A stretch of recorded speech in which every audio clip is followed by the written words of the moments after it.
The views and opinions expressed by tonight's guest and topic of discussion do not necessarily represent the official policy or position of Spaced Out Radio, Spaced Out Saturdays or Sundays, SOR Media, its hosts, syndicated carriers, or anyone associated with this broadcast. Any rebroadcast, reproduction, or other use of this broadcast or podcast without the express written consent of SOR Media is strictly prohibited.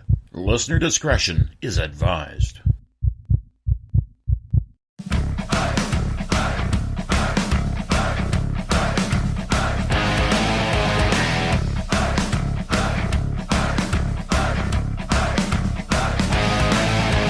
Are you experienced?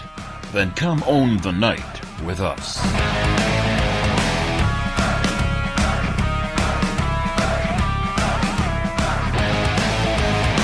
Little brother has taken control, shoveling dirt in every hole.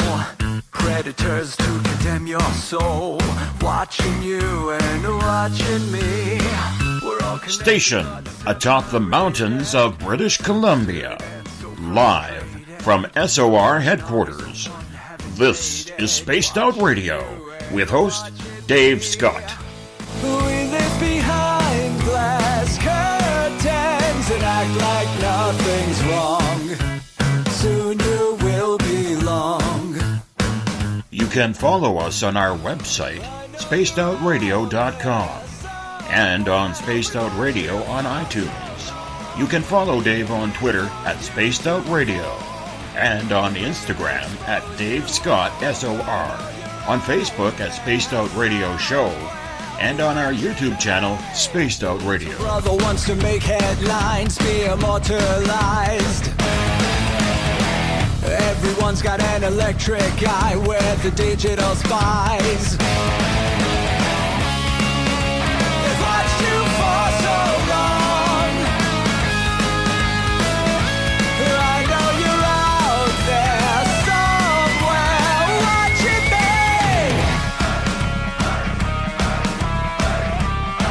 me. Buckle up, space travelers. It's time to go for a ride on Spaced Out Radio with host Dave Scott. I know you're out there somewhere. We've watched you for so long. Wait for you to fall. We'll expose you all. I know you're out there somewhere watching me. Little brother wants to make headlines, be immortalized. Everyone's got an electric eye with the digital spies. It's Wednesday, June 20th, Thursday, June 21st, if you're on the East Coast or across the pond.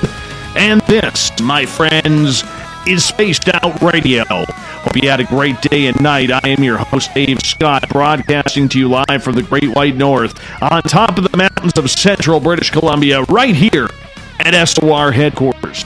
We are 150,000 strong nightly on the SOR radio network, including Fringe FM, and we welcome you to tonight's show.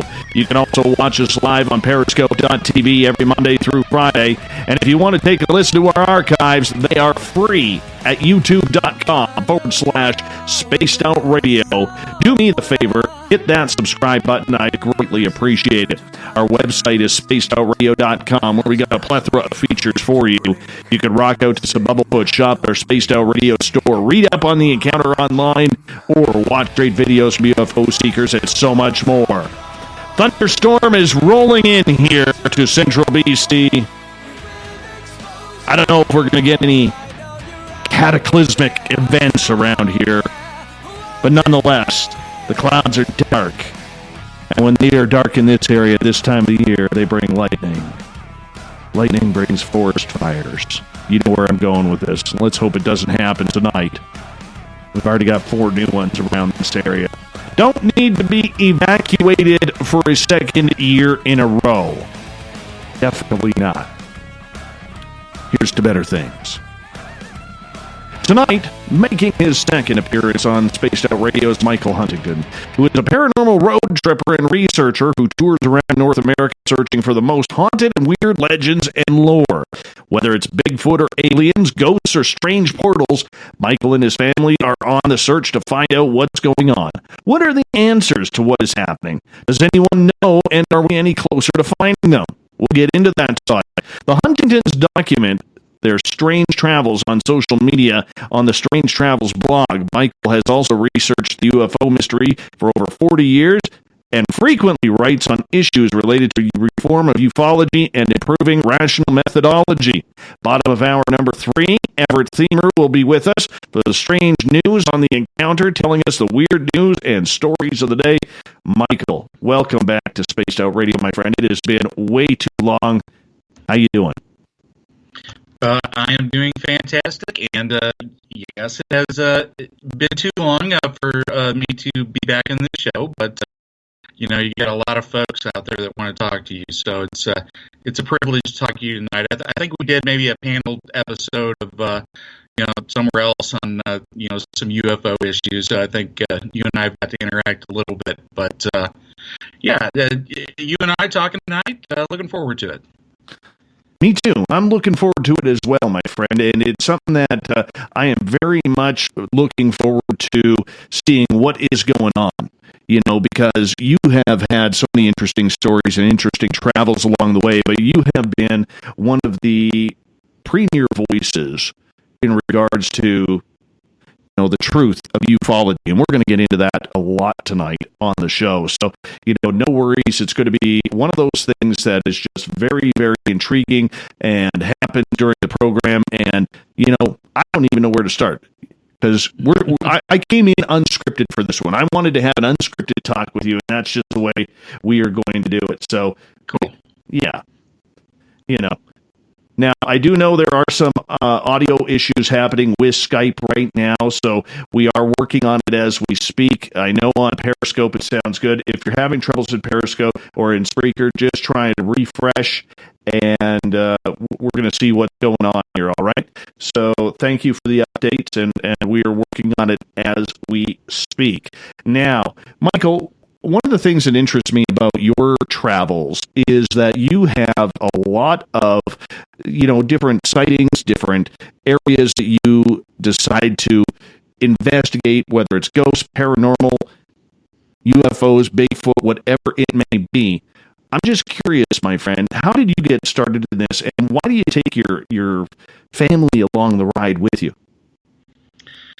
Well, you know, for myself, it started when I was a kid. You know, I grew up in that 70s culture that was, you know, had Bigfoot documentaries on late at night, and there were UFO magazines and tabloids in the grocery aisles, and, you know, all kinds of cool stuff on TV. You know, science fiction was really starting to take off big there in the mid 70s, and you know, in the midst of that, there was a lot of UFO stuff going on.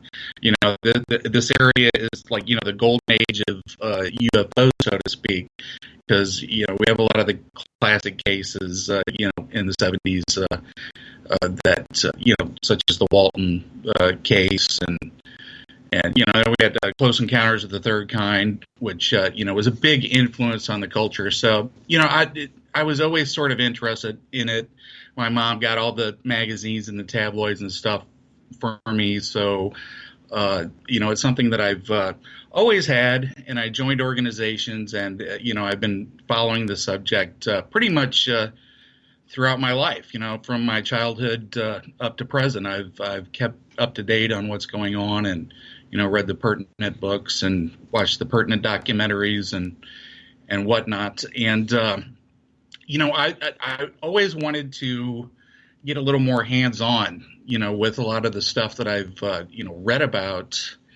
And, you know, even as a kid, I always wanted to, like, visit sites of place, you know, of importance, you know, where an alien event happened, or somebody saw a Bigfoot, or there was a haunted house, or, you know, something like that. I always wanted to, you know, go there. And, you know, so that's sort of a lifelong dream. And, you know, when I had a family and we found that we, you know, like to travel, you know, I started just looking on Google Earth and Google Maps in very minute detail as best as I could, and started researching some of my favorite cases, and research them to the point to where I knew exactly where events occurred, and I started seeing if I could maybe visit some of these, and we took a few trips here and there, and visited some Bigfoot encounter sites, and famous UFO occurrences here in the primarily in the Midwest. Here, I'm in Cape Girardeau, Missouri, so we did a lot of places in Missouri, Illinois, Kentucky, Arkansas, the areas around us. So, but we didn't necessarily, set out to go to weird spots. We vacation like normal families, and we go to different places. We like to visit, new cities and see museums, and we just started seeing, along the way, from the positions that I had created, if we can stop off and start documenting some of of these places, which I think it's important for folklore and for local history, as well as for all of these different paranormal fields, that we can document this stuff as best we can, because when I research stuff, I'd like to be able to see what the place looks like, so I can if I'm trying to figure out a case and an historic case, to kind of review, I'd like to know as much as I can. So I think it's good to start documenting this, and I think you're starting to see a lot of people do that. And also, you're starting to see a lot of people engaged in this sort of travel. It's it's called crypto tourism. I think Lauren Coleman made that phrase up. But there is a circuit out there. There's actually a lot of different conventions and places where ghost hunt events, UFO festivals and such. This. You speak at some of those and visit some of those, but. We started visiting these and participating, and we've just immersed ourselves in the various cultures, and have tried to find some interesting stuff to document along the way, and hopefully eventually put these out in some sort of publication. But right now we're compiling a lot of this and putting it out there free on social media, just to sort of build up our base of interest and encouragement, to do this sort of traveling. You and your wife have made a conscious decision to bring your kids along for the ride. A lot of people who are parents, especially of youngsters, would try and shy away from teaching them these types of topics or these types of scenarios or hauntings, and not wanting to put kids in places or in environments that could scare them or potentially scar them for life, as the paranoid like to say. Why have you guys made that conscious parental decision to do that? Well, I don't know if we necessarily have a choice not to take our kids. It's sort of a package deal, when we take vacations. But I get that point, and I totally understand that point where, I'm not bringing the kids to haunted locations like at night. They don't participate in like ghost hunts. We don't go to the creepy or scary stuff because, I don't want to scar them or, get them freaked out. But, when we go to these various festivals, like we went to the Mothman Festival one year, I told my kids the story, and, they watch things like Scooby-Doo and Gravity Falls, so they sort of like that kid adventure monster sort of stuff, so it's not heavily serious, but, we do have discussions about these stories, and that some people think that the stuff is real and others think that it isn't. And, when we go on these adventures, I ask the boys what they think. And, I let them draw their own conclusions and come up with their own interpretations. A lot of times they think, I think that people were lying, or the Loch Ness Monster is a plesiosaur, or, maybe aliens are time travelers. They come up with these different theories, and I do encourage them to come up with multiple theories, as a way of, getting them to critically think. And, my wife is a teacher. She teaches young children. She has a degree in it, so, we read a lot of stories, and we read a lot of folklore and fables and myths, and we, when we travel, we tell the boys, there's this story here, there's this story there. But yeah, we don't take them to the spooky stuff. They like the Bigfoot stuff. They've been in a haunted hotel, but this, like an open sort of hotel where there's, people around. So it more the legend than necessarily putting them in a scary place. But they like the festivals. They like the conferences. They get to see people dress up in, Bigfoot outfits, and, see alien mannequins and all sorts of cool stuff. But we have fun with it. It's part of our travels, and we hope that the boys benefit by having cool memories and enjoying these adventures, and thinking about possibilities and what stories mean to us, and to small towns especially. Do you worry about the reputation that this can attract? Because let's face it, kids can be cruel, parents can be crueler, and high school can be the death knell. Well, no, actually, my boys are proud when we go on these adventures, and we live in a different age. We sort of have this geek culture now where science fiction and the different cultures and the podcasts and all that sort of stuff.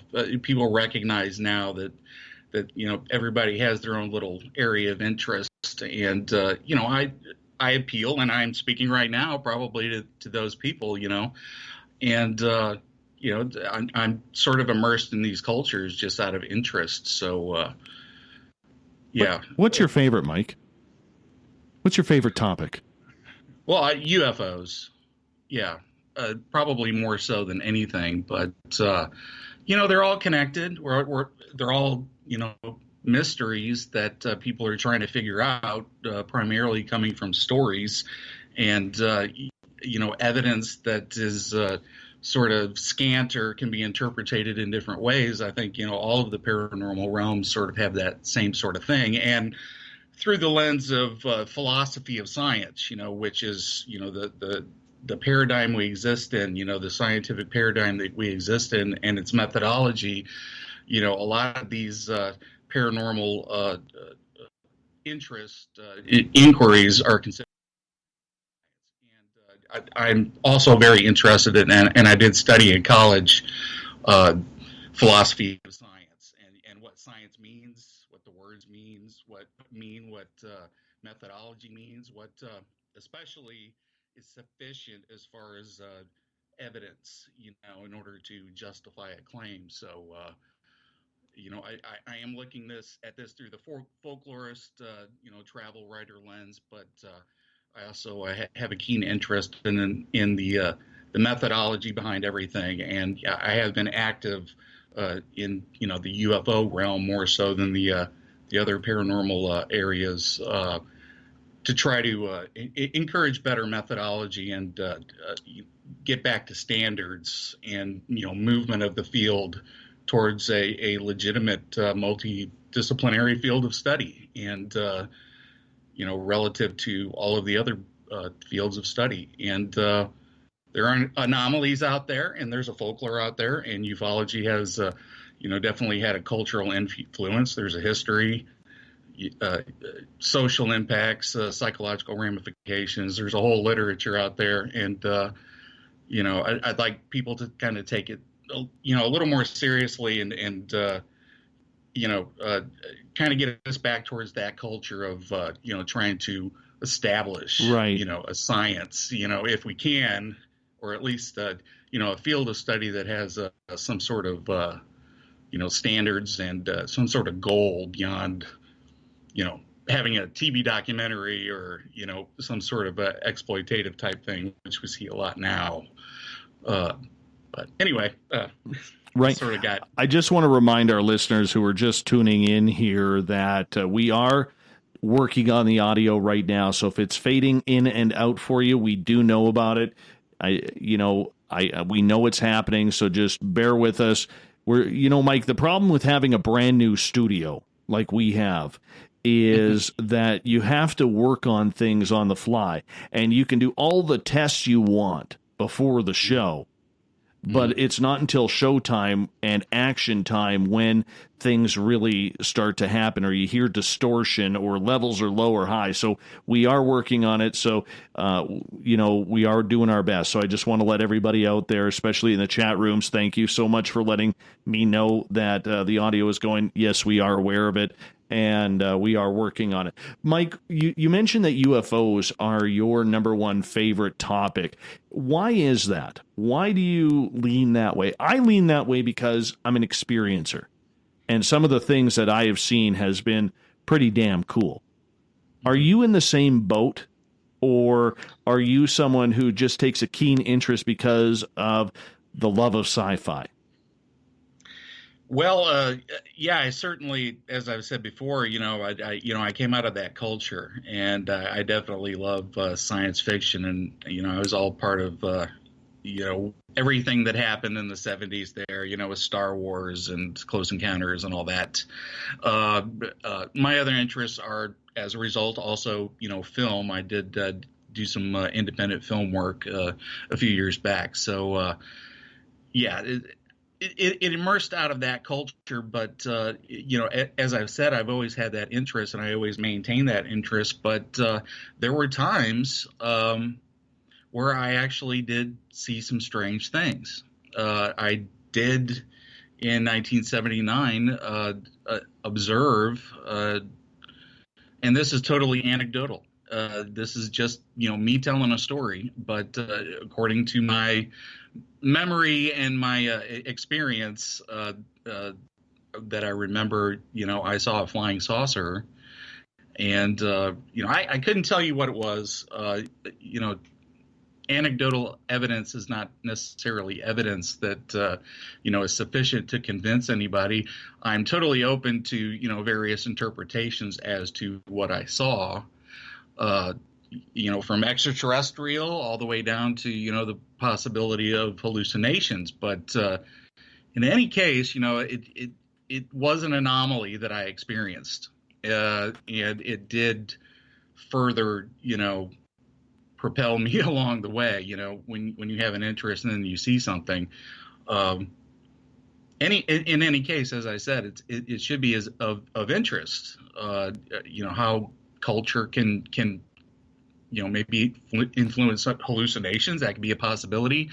Maybe I did actually see something that was a craft, some sort of typical, flying saucer. Maybe it had an extraterrestrial component to it. I don't know.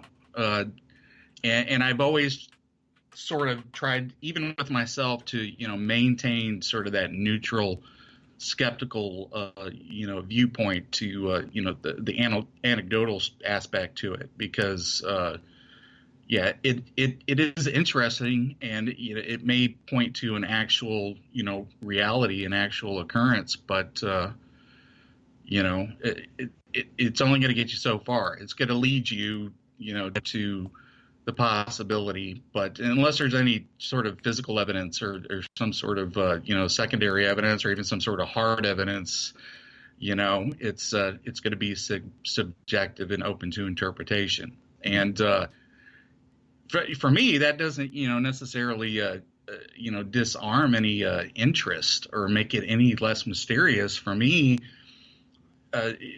being open to any possibility of what this anomaly was, actually makes it more rich. Is it a natural thing? Is it an unnatural thing? Is it an ultra natural thing from somewhere else? And what does this all mean? And I had that, and it was transformative. And I started getting involved in organizations a lot more, and reading the heavier literature a lot more.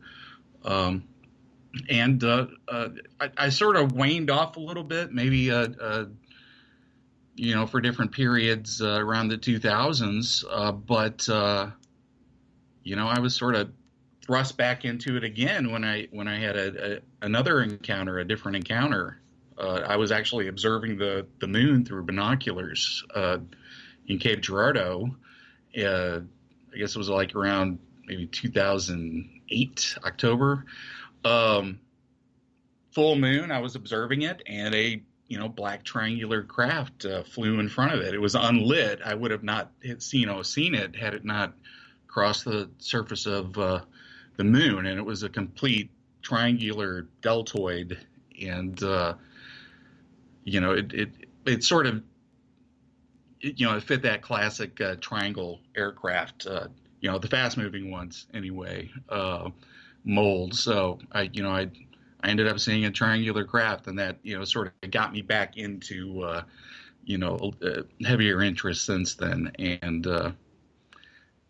so I wouldn't necessarily call myself an experiencer. I mean, I had an experience, but experiencer sort of is that word now that it's like a politically correct word that people who have had encounters sort of now use as sort of an identifier, I guess. And in some elements within the UFO subculture, that's it's sort of like the new age speak. A lot of the spiritually oriented type people use that word a lot. So for me, I try to just say somebody that had an anomalous experience, as opposed to the identifier experiencer. But yeah, I do call myself an experiencer in the general case. But I've had the interest, and then I had the encounters, and my background and study just sort of has locked me into this maddening and interesting and curious field with its history and mysteries and all of its paradrama. It's addicting, isn't it? It really is addicting in trying to figure out these mysteries, because the experiences are happening, but to imagine what is causing them, that's just the fascinating part. And some people are out there to try and figure out what is actually causing it. Other people think they've already had enough personal evidence to decide what it is and what is happening to them. Where do you draw the line in your own research as to what is happening? Well, again, I sort of take a skeptical, viewpoint. And I mean that not in the sense that I'm trying to negate anything, or I negate, anecdotal accounts. I think anecdotal accounts of anomalies are important because they do point us in the right direction, especially if, it's localized at a certain area and there's anomalous phenomena that, multiple people have identified at certain locations. Then, one of the key problems is trying to batten down the study of the phenomena, because it's a moving object, and it's some people just throw up their hands and say, oh, that's just the way they want it to be, so we just have to accept it. But if we can find some areas that we can gather evidence, for me, I think ultimately that's what everybody sort of wants. But, it gets us back to that question, what is sufficient evidence to justify a claim? And for some people, their own experiences, as you have said, is sufficient. But, when you have that, you have your own experience, and you're trying to convince, you convey your experience, and you're trying to convince others that your account is not necessarily sufficient for them. They can choose to believe you or not based upon, if you're a credible person. But, it takes the clue and it moves in one step forward. It doesn't lead us to the conclusion yet, So I think accounts are valuable, and I think personal experiences are valuable. And the more the better, because then we can actually try to figure out a methodology to figure out what's going on. And I think ultimately even unless you're at the spiritual sort of metaphysical realm with this, if all of these, including the alien issue, is a metaphysical, spiritual consciousness sort of thing to you, then you have that belief set. You have that that belief system that you operate under. So the investigation of the phenomena scientifically isn't necessarily a necessity. So they're not interested in sufficient evidence. They're interested in bringing you to I guess a different level of consciousness, which is fine. But I think ultimately all of us, at least some of those people spiritually as well may, what we long for is, evidence, evidence that,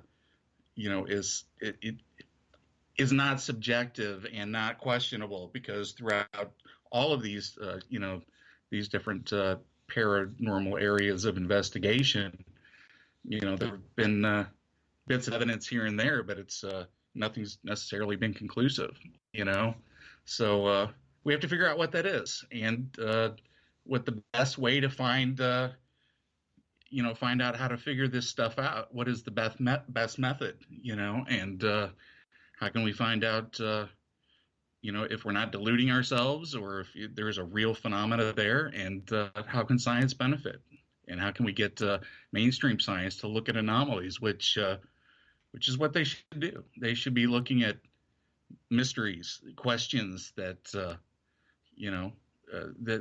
that need answers. Do you find that with the investigations that you were doing and the way you were conducting information, that you are, maybe pressing some buttons that you shouldn't in regards to your research? Because I've heard you numerous times Are you still there? Yeah, I am. Yeah, yeah. Oh, okay. Yeah, I am. We're fiddling with everything. But, no, what I was asking when I accidentally muted myself there is... Okay, I don't think I can hear you now. I'm sorry, Dave. Oh, you got me now? Can you hear me? Yeah, a little better. All right. So we got to keep you at about right there. Okay, here we go. All right. Yeah. All right. I'm following my tech crew's orders as we speak, so... Do I need to repeat everything I just said? No, I was able to hear you. Like I said, okay. And I apologize to our listeners, for the audio issues right now, but we are trying to figure it out and find that balance. So I thought I reached my BS moment where you said, "Okay, this guy's." Yeah, no. What I was actually saying, Michael, is you guys, you and yourself and Chris Zuger from Den of Lore, you guys have a great partnership on the air, and I watch every time you are on that show because it is just. Great radio. I mean, Chris, God bless him. He gets so angry and worked up and to try to, and he tries to put that on with like a real Canadian laissez-faire type attitude at the same time. And I just laugh. Uh-huh. It makes me laugh. And you guys have such a good chemistry when you were doing that show. I'm curious in regards to, you guys talk very candidly when you were talking about the UFO phenomena. At any point, have you received any messages from anybody in the field who is, maybe concerned with some of the things you guys are saying? Well, you might have to ask Chris that. He's the Freemason Illuminati, so he's probably plugged in a little better to that side to it than I. He runs the show, so he gets to hear the feedback probably more than me. But no, I mean, we comment on different things that have been going on this past year, and primarily the big news story was the all the Tom DeLonge stuff and the ATIP to the stars, the business rollout and the ATIP videos and all that sort of stuff, and the Joe Rogan interview. We sort of just had this little show discussion amongst ourselves, just sort of shooting the breeze, like two guys having a beer. Usually he's drinking a scotch, and I'm drinking a coffee, and he's puffing away on his Yes. his electric cigarette there with his cat jumping all over him. But yeah, we've had some good discussions, and we try to be honest, and we try not to be jerks, and we just try to give our honest interpretations about some of the things that are going on, because that the whole thing. Everybody should admit this. There's been manipulations here and there on different levels, within the organization itself and the media and the hype for all this, and sort of the arrangements, the business arrangements, and some of the foibles and mistakes that were made along the way, and but it's the news event of the year, for good or bad. Some people think that it's he's the messiah of disclosure, and this is the way a lot of this stuff's going to be released through his entertainment flying saucer business venture.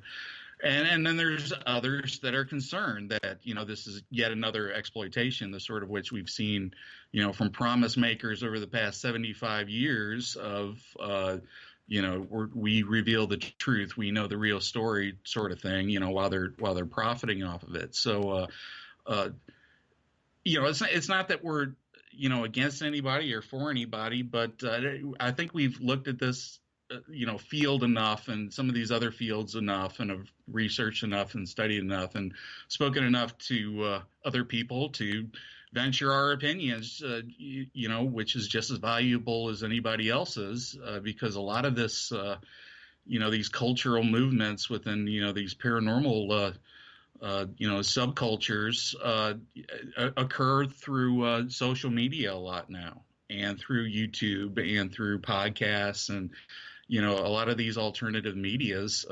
Everybody does strive. There are professional classes within these cultures that strive to get to the professional level, to where they're able to make a living doing podcasts and speaking engagements and whatnot, or have TV shows. Ultimately, to get into the big broadcasting stuff, to get those sort of gigs. There are people that do that to spread the message, because there's believers, and there's certainly some people out there that like the fame and whatnot. But that culture exists. There's a lot of different cultures, and I think they're all fascinating. And Chris and I recognize these, and we try to be honest in our analysis of what's going on in these different areas, and our interpretations. We try not to be slanderous. We give different viewpoints. Chris gets a little more animated, though. He once he gets that third or fourth scotch in there, he starts giving those barroom talk sort of things, like he's full of this or he's full of crap. But I think people like that sort of candid thing, and there is a lot of that sort of thing going on now within the new UFO young group that's coming up now. A lot of these younger people that do have podcasts, Ryan Sprague and all those guys.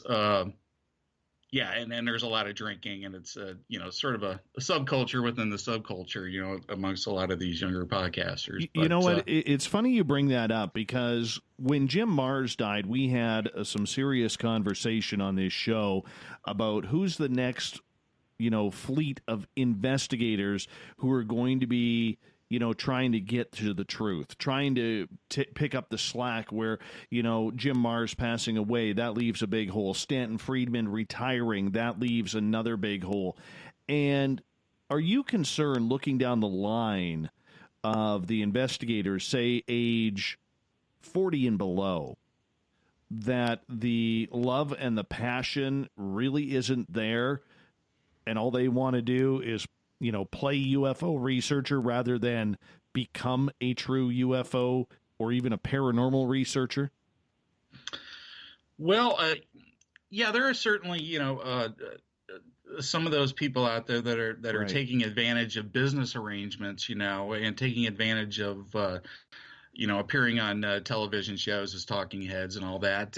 And they worry about their credibility and they worry about selling out. But, they also want, the visibility, and they want, recognition, especially if they've, done shows or done research or, have written books.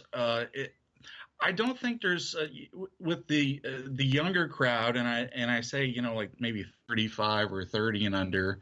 There's a group of young, reform-minded, individuals that, maybe haven't been in the field, but maybe 15 years or whatever. But they're educated and they're interested in anomalies. Some of them have had experiences. A lot of these younger researchers have always had a fascination and read the pertinent literature and have had influences. I think amongst a lot of the younger people, you're seeing Jacques Vallée as a big influence, and you're seeing, some of the people questioning, the methodology and the history of the subject through the Vallée lens, as opposed to, say, a strict scientific, Hynek sort of structure of investigation. So I think they're open to a lot more of the Vallée stuff, the different dimensions and different realities and different levels of consciousness. And they do study folklore as well. So, a lot of the, the trickster mythology from folklore is sort of, and it was incorporated by Vallée and Keel. A lot of these guys, thought these as possibilities, the alternate reality sort of thing. I think a lot of the younger people that are coming up reject the extraterrestrial hypothesis, and they're not necessarily interested in that. And they've studied the history, but they're not really convinced by anything necessarily, but they do love the culture as well. They love the Roswell stories and, all the different abduction accounts, and they're fascinated with the history, and they love all the classic stuff. But you're starting to see amongst some younger people and even some old, hardline researchers that are sort of just getting fed up with, the TV show UFOtainment, sort of ufology that's come about. Even the large organizations now have sort of moved into entertainment as opposed to pushing the science stuff of it. So you're seeing some splinters going off, and they're sort of connecting with some of these younger people, some of these science oriented people that are interested in looking at things different ways, and having an actual a literature established.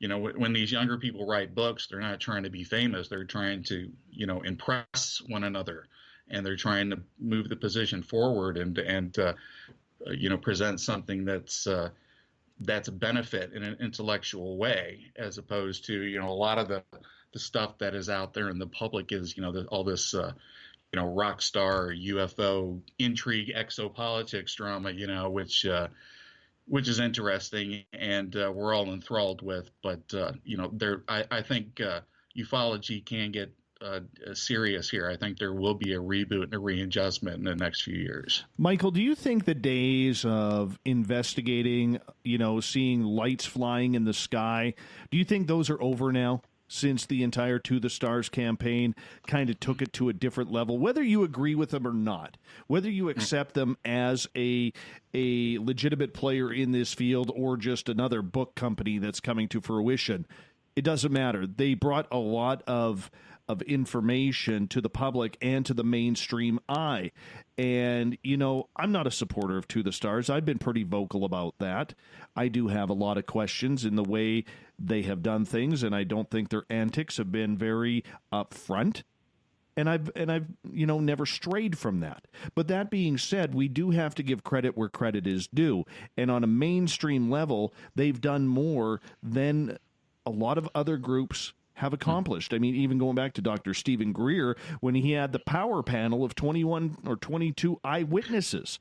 So, so the question that I'm asking in regards to what we're talking about here is, how do you draw the line between, taking this seriously and what people are used to, which is putting a camera up in the sky, hopefully capturing some weird anomalous lights? Because I can tell you from a show perspective, I'm no longer interested right now in having people on who talk about, this odd orb in the sky that flashed them back.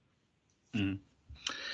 Well, that's a lot to consider there, but no, you're right. Here's the thing. We really don't have necessarily one rudder pointing us in the direction as to what, ufology or the study of UFOs or whatever, what we're supposed to do, or what this is all about. We don't have one compass pointed in one direction. We don't all agree as to, what the end game is. You do have different groups, as I've said, within the UFO subculture, with different belief systems. And a lot of people that are attracted to, DeLong and his group are the people that have, embraced the extraterrestrial hypothesis, maybe because they've been an experiencer. They embrace the idea of government cover-ups, and different ones. And sometimes, people within this subculture will have different viewpoints and contradictory viewpoints, when you get into the conspiracy cover-up aspect, as well as different politics and interpretations of history. And then you have, your people that, maybe they want to be a part of the movement. They think that, it's actually gonna happen. And that disclosure, what that means to them is the purpose of ufology or the purpose of studying UFOs is public relations. In order to get the message, religious-like, out to as many people as possible to convince them that, this reality is the accurate sort of one. And if that's, the viewpoint that those folks have, then yeah, sure. The DeLong group, their media campaign was successful in getting that out there into social media and the mainstream and all that. But is that the purpose? Is the purpose to just spread the message and to convince people, or is the purpose of the study of anomalous phenomena? Is the purpose to investigate the phenomena? And do good within that, and try to, find out what's going on. I mean, we can have more papers released next week or more videos released next week, from ATIP or, whatever, and they can be confirming of, an event here or there, but it doesn't necessarily, explain what this guy over here keeps seeing in his, in his field, That doesn't explain the actual anomaly that's over here in this field. And, so we do still have to keep observing the skies, especially if we have indication, that there's a lot of anomalies in different areas worthy of study. And it could be a lot of different things. It could be atmospheric, it could be, it could be some sort of craft, maybe some sort of government thing. Whatever the ultimate reason is, and that's open to interpretation. It could be extraterrestrial, but, I think the DeLong movement doesn't really, it's not really investigating UFOs. It's trying to, influence the culture and engage the culture and sell, media products to the culture, certainly.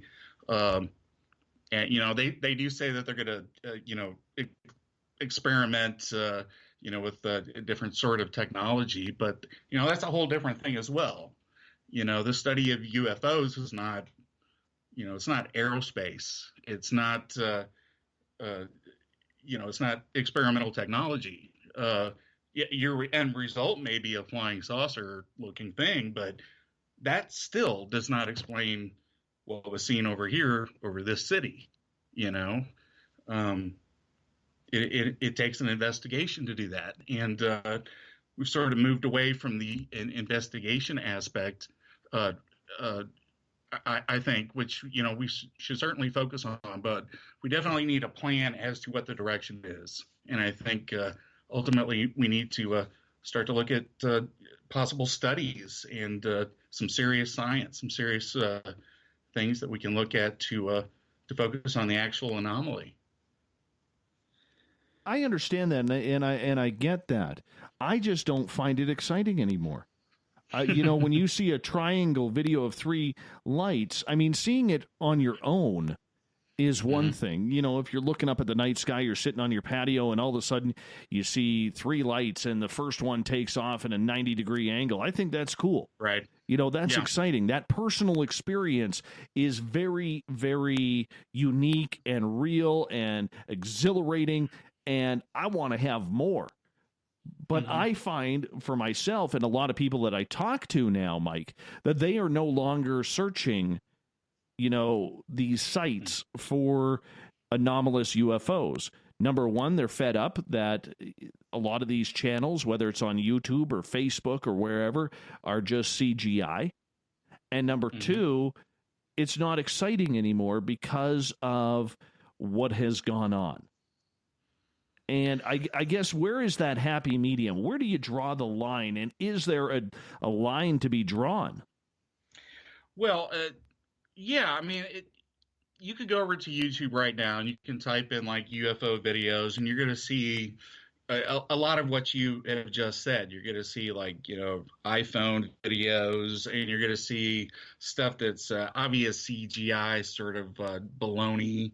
You're going to see, stuff from, previous science fiction films showing up as, stills as being, a legitimate sort of thing. You'll see a lot of photographs of the sun and the little green orb that everybody is interested in, which is actually a lens flare.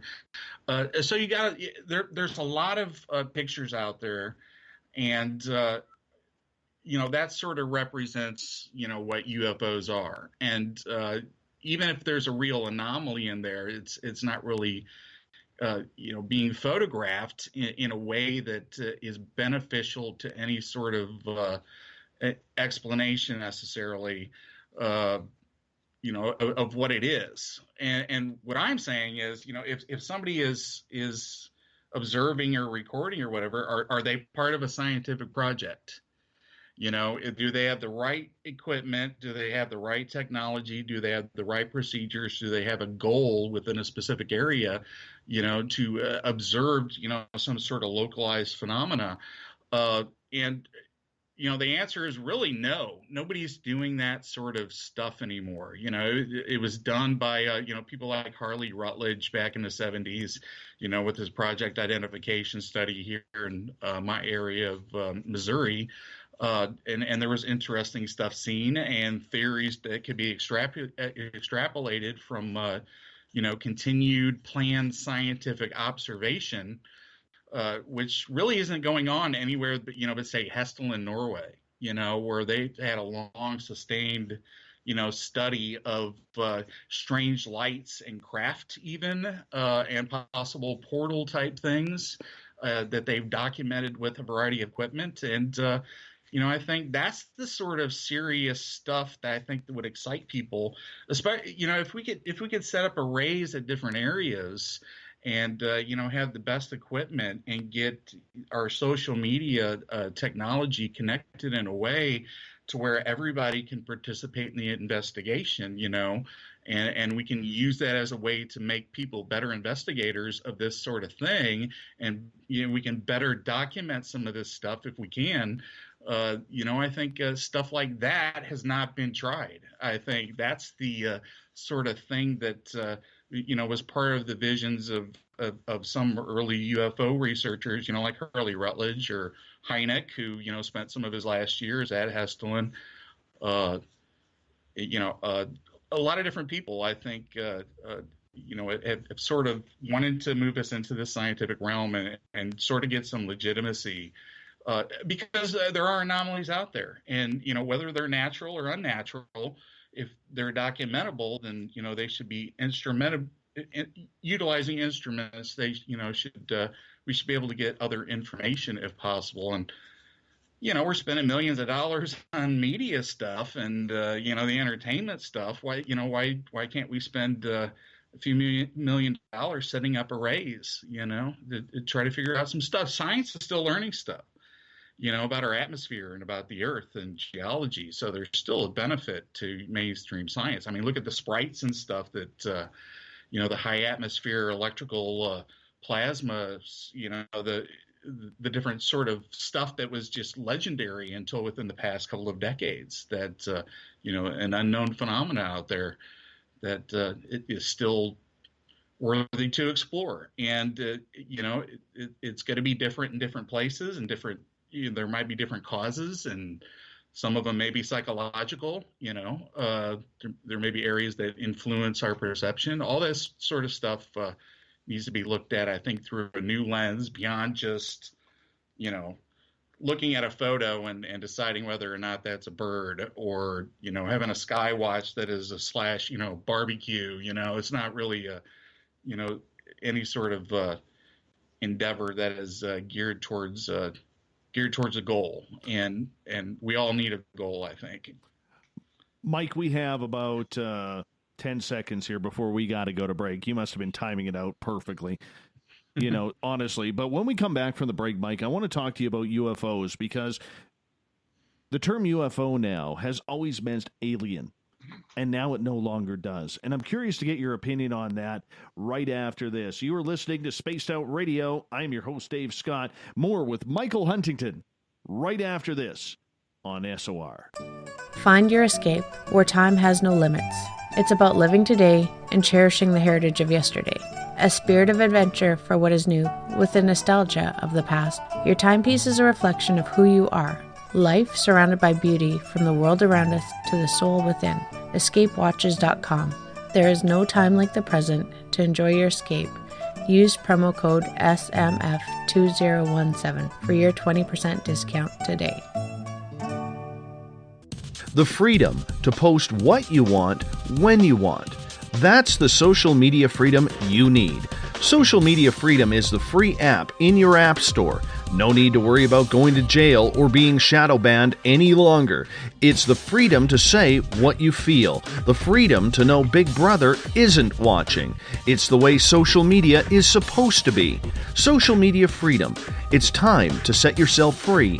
Download from your app store today. Coming September 28th to the 30th, it's our first annual Caribou Paracon, put on by Spaced Out Radio and the Canadian Society of Questers. 3 days of paranormal, supernatural, and spiritual knowledge in the beautiful 108 Mile Ranch, British Columbia. Tickets are $150 Canadian for the event, being held at the Spruce Hills Resort and Spa.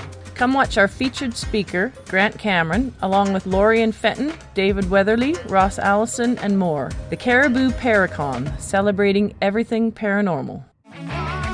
Hey Space Travelers, it's Joe Roop, your host of Spaced Out Saturdays. Come join me as we explore the realms of the paranormal, the esoteric, and everything in between every Saturday night at 9 p.m. Pacific, midnight Eastern. You know the truth is out there. Don't get caught sleepwalking. Come join Spaced Out Saturdays. That's every Saturday night, 9 p.m. Pacific, midnight Eastern, right here on SpacedOutRadio.com.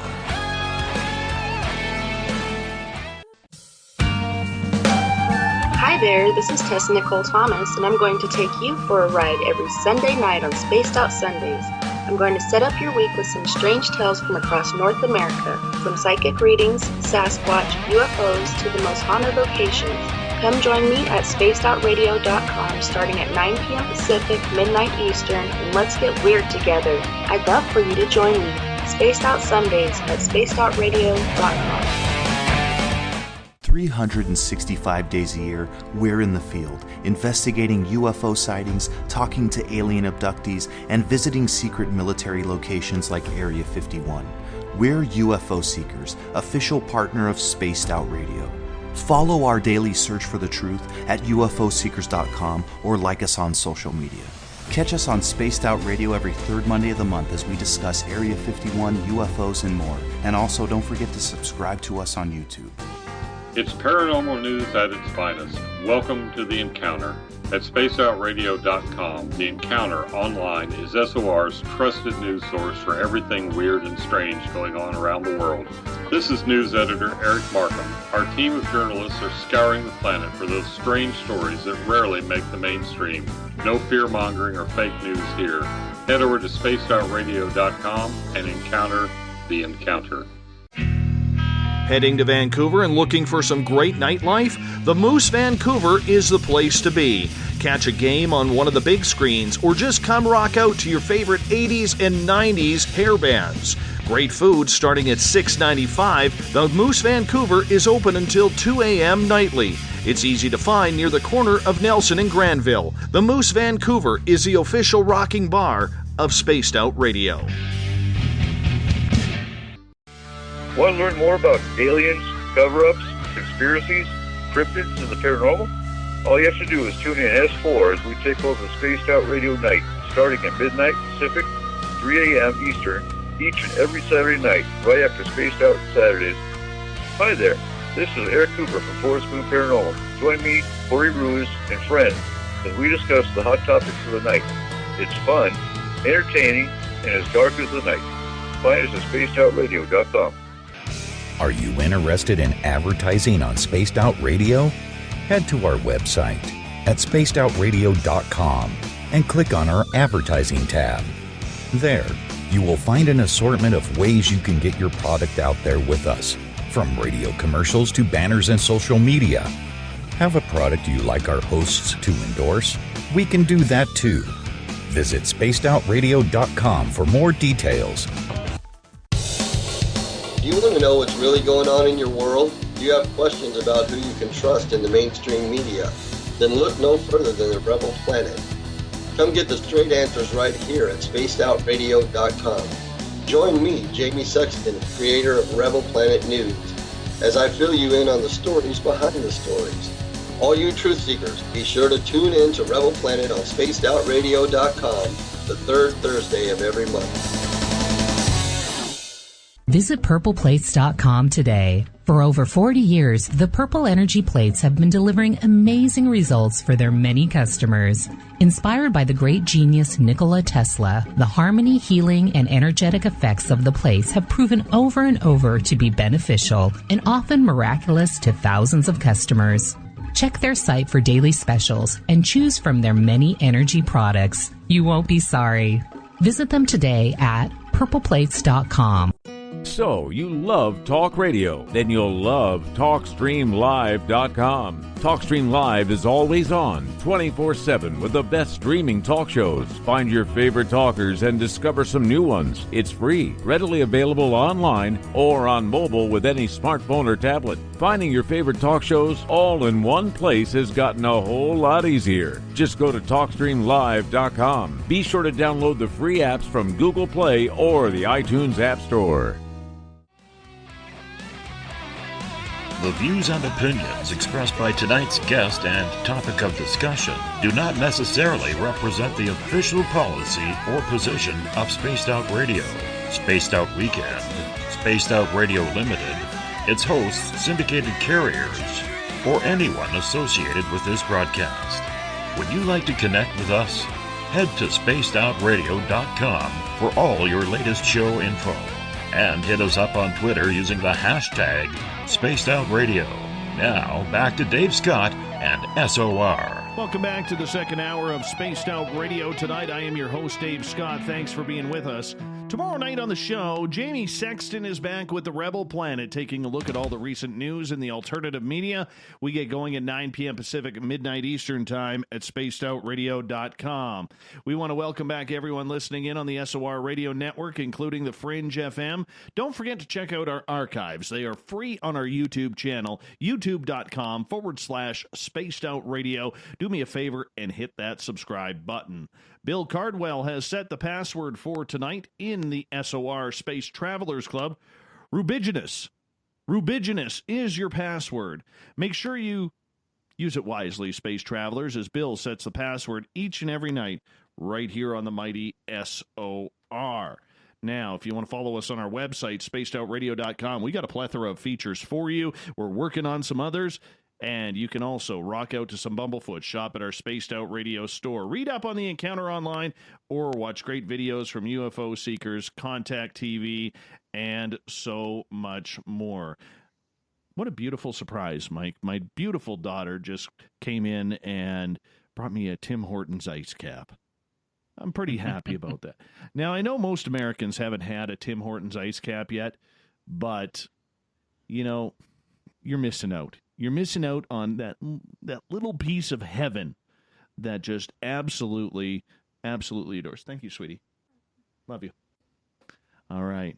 She is so awesome. Straight A student. Love her. And apparently she doesn't think I'm so bad by bringing me an ice cap. Michael Huntington is our guest tonight on Spaced Out Radio. He well documents his paranormal travels all across the world. Michael, welcome back to the show. Thank you. Good to be here. It's always nice when the kids come in. I don't know. I enjoy that. Yeah. I do. I like my kids. I'm blessed with 3 of them. And they are all pretty awesome. Pretty awesome. So, yeah, it's pretty good. But I want to get to a question from Catherine here, right before we get to our question that I asked you right before the break. And she is asking, Michael, what if your goal is to share your experience and you are considerate enough to have a barbecue so that your guests can have more enjoyable experiences? So I guess it's about sharing the experience with others in order to kind of enlighten them a little bit. Where do you stand on that? Yeah. I mean, that's fantastic. You know, when I, speak of like UFO reform, or, you know, as myself as a reformer or other people as a reformer, it's, it's not meant to diminish anybody. It's meant to, encourage people to look at different ways to see if we're all collectively, moving in the same direction, and I recognize that for pretty much for everybody, no matter, if you're skeptical, a believer, experiencer, a UFO journalist, podcaster, whatever, part of the speakers, these different, conferences and speaker circuits and whatnot, you're part of a culture. And you're part of, you could call it a subculture.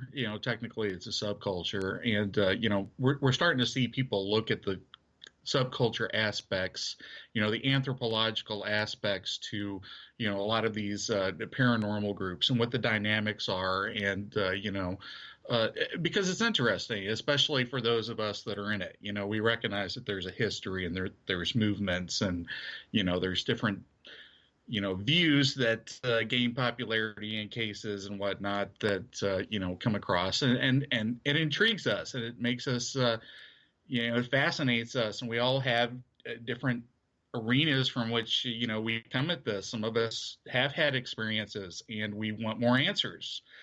Some of us, have grown up in the culture and we've always been fascinated in this and we want answers. And, some of us have, maybe studied this, to the extent where they think that they do have answers, or at least ideas of different approaches. And so there's a lot of different people, a lot of different backgrounds, a lot of different ideas. And, it's all under this one big circus tent because, it is a circus in a lot of ways. But circuses are fun. Circuses are interesting, but what are we putting the spotlight on? Are we putting the spotlight on, different areas, maybe a little too much? Perhaps we need to be able to look at these things. We need to be able to communicate these things. We should take advantage of the social media that's going on, not necessarily to, engage in a lot of fighting, but to, have good, cordial, professional debates and, encouragement and, papers and counter papers, sort of the good academic sort of professional stuff. And we don't have that. And we should at least be talking about that. Yeah. To see if we can establish some of these sort of things. But, speaking of reform doesn't mean that you also want to destroy the culture, because everybody within it, myself included, there are friends out there now. There are people that, I take vacations with and I meet up with and I talk to. I share experiences. I travel to places with people. I participate in events, So, it's a friendship network as well. And nobody wants to destroy that. Nobody wants to destroy, sky watching barbecues, but we should try other things too. We should try some serious stuff if possible, because we want some real answers, right? We all do. Mike, you said something there that was very interesting. You used the word debate. I don't see a lot of debate going on anymore. I see a lot of anger. I see a lot of accusations, as I spit that word out. I don't see a lot of debate where people are sitting down and, discussing things that are right and wrong about this field. I think it's been turned upside down so much by the entire To the Stars Academy, rightfully or wrongfully. That's for everyone else to have their opinion. But I look at it and we're not discussing things anymore. We want to argue. We want to get mad. We want to prove people wrong. We want to do absolutely everything that, does not do any justice to this field or the research in it. Now, granted, we cannot take one side's opinion, whether it's To the Stars, whether it's yours, whether it's mine, Grant Cameron's, Dr. Stephen Greer's, Linda Moulton Howe's, whoever it may be. We have to get back to discussion, and it just seems like nobody wants to get down to discussion. We all want to nitpick and get to that point where we figure, how can I make a buck off of this? How can I make my opinion more important rather than doing what's best for the research involved? Mm-hmm. Yeah, I mean, and a lot of that stems from, it is a competitive culture, and there is a certain, as I've said, it does reach a point to where it's a professional competitive culture, within all of these paranormal fields, and so there is that, but ultimately it goes back to are we debating properly? Some people are debating properly, or they're attempting to. There's different groups on Facebook and other social media groups and different podcasts where people they run within their little circles, and they try to have cordial debates. And by debate, I mean, have alternative viewpoints. They're trying to, not just, have these echo chambers that you get in social media now. A lot of this is what's going on. A lot of, this warfare, the para-warfare, and it happens in, the ghost world. It happens in the cryptid research world, there's personalities, and there's people, and there's competitions, and there's egos, and there's different viewpoints, and people communicating on social media that are not really abiding by a good standard of discussion, because it's so easy to be a troll and snipe, and you do have a lot of these groups that are open, and you'll get just the random person in there starting fights and whatnot. But all of this is in flux right now, and there's different people jockeying for different positions to try to have the influence. But ultimately we need to at some point see if we can establish, if the goal is some sort of legitimacy, if it is some sort of mainstream acceptance. I think, the science aspect wants it. I think the spiritual aspect wants it. I think the disclosure aspect wants some sort of mainstream acceptance, some sort of acceptance of the reality of some sort of legitimization of this area of inquiry, these areas of inquiry, so it is the way to go about it. Convincing them through media, through entertainment, or through news. I don't know if that's necessarily good because, our news right now is fractured. It's contentious. It's biased, it's manipulated and manipulatable, and that shuts a lot of people off. So I don't know. No, but you make some good points, and I want to get to Greg's comment here in Periscope. And Greg states, pretty much, I don't think anyone trusts anyone anymore. Too many spooks. And then PJ followed up with, don't they teach proper debate in school anymore, or do they just teach filthy and smack 'em down debate? I mean, it seems like we can't debate anything honestly anymore. It always has to turn into an insult fest, whether you're discussing, paranormal practices, what is a Bigfoot? What is a UFO these days? And it's getting ridiculous because, if there is any field that I have seen that can do itself the injustice of shoving its foot down its throat so it can't speak properly, it's the paranormal supernatural field.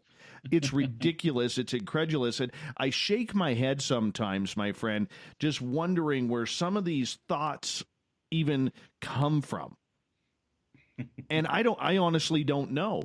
And it's making me, when I'm out booking guests for this show, it's making me now wonder, which direction should I actually take?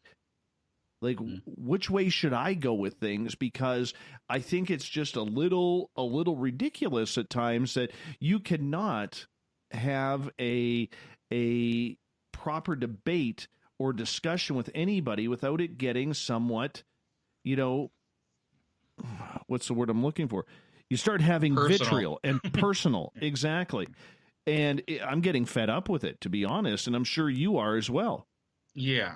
And there's going to be jerks out there. There's going to be, people that are staunch in their position that, a Bigfoot is a ghost. And then there are those that are staunch in their position that it's a wood ape, and if you're too staunch, you're going to have, two guys in camouflage fighting each other. It can't get to that level at times, at least on the social media level. And it does get ridiculous. And we do have a term for it. It's called paradrama. And everybody is very familiar with it because it's with us every day. Because we, a lot of us are, and as is the rest of the culture, we're addicted to our social media. We carry our phones around with us, and it's so easy to have Facebook and Instagram and Twitter and all that stuff there handy at our fingertips. We're looking at it at our desk. We're, eating with it. We're, we have it in our vehicles. We're walking in through the park. Everybody is, sort of plugged into this fast culture, within the paranormal realms just as much as, the rest of society. And, it's sort of a passive aggressive, schizophrenic world we live in through this sort of, this sort of collective, mind that has different components at war with itself. I think that if we can reach out and if we can try to have debates that are cordial and actually call people out, first and foremost, we need to stop calling each other names. You can disagree with somebody, but instead of calling somebody a name, which pretty much just evolves into, an insult contest and really doesn't win any arguments. And they would teach this in proper debate that, if you have to make an ad hominem attack all the time, then you're pretty much, you've lost your debate. So that person that asked, are we to be teaching debate anymore? I don't know. Maybe people have taken formal debate, but we need to encourage, if we're having some of these subjects, that are viewed through a scientific lens, which all of them are. All of them are trying to achieve some sort of scientific goal, ultimately, right? then we need to make our language a little better. We need our language to be a little professional, and we need to discuss goals and methodology. And we need to start doing that at conferences. Conferences should be not just about selling a book or, somebody getting money or making an appearance or presenting their episode of Ancient Aliens or whatever. We need to start presenting papers on how to move the field forward, how to come up with projects and how to come up with standards, how to come up with methodologies.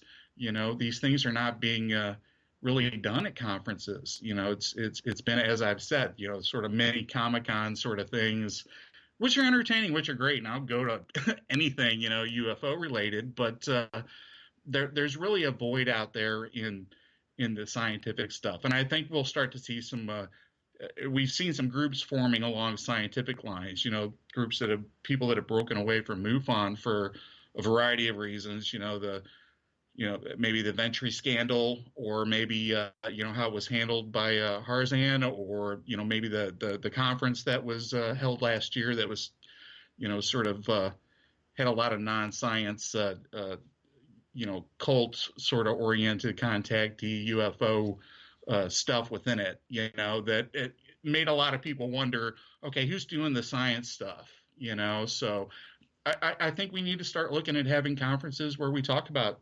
standards of conduct, how to communicate with each other, writing formal papers and writing formal responses and presenting papers and developing projects and developing histories and documenting this sort of stuff and talking with each other about nomenclature.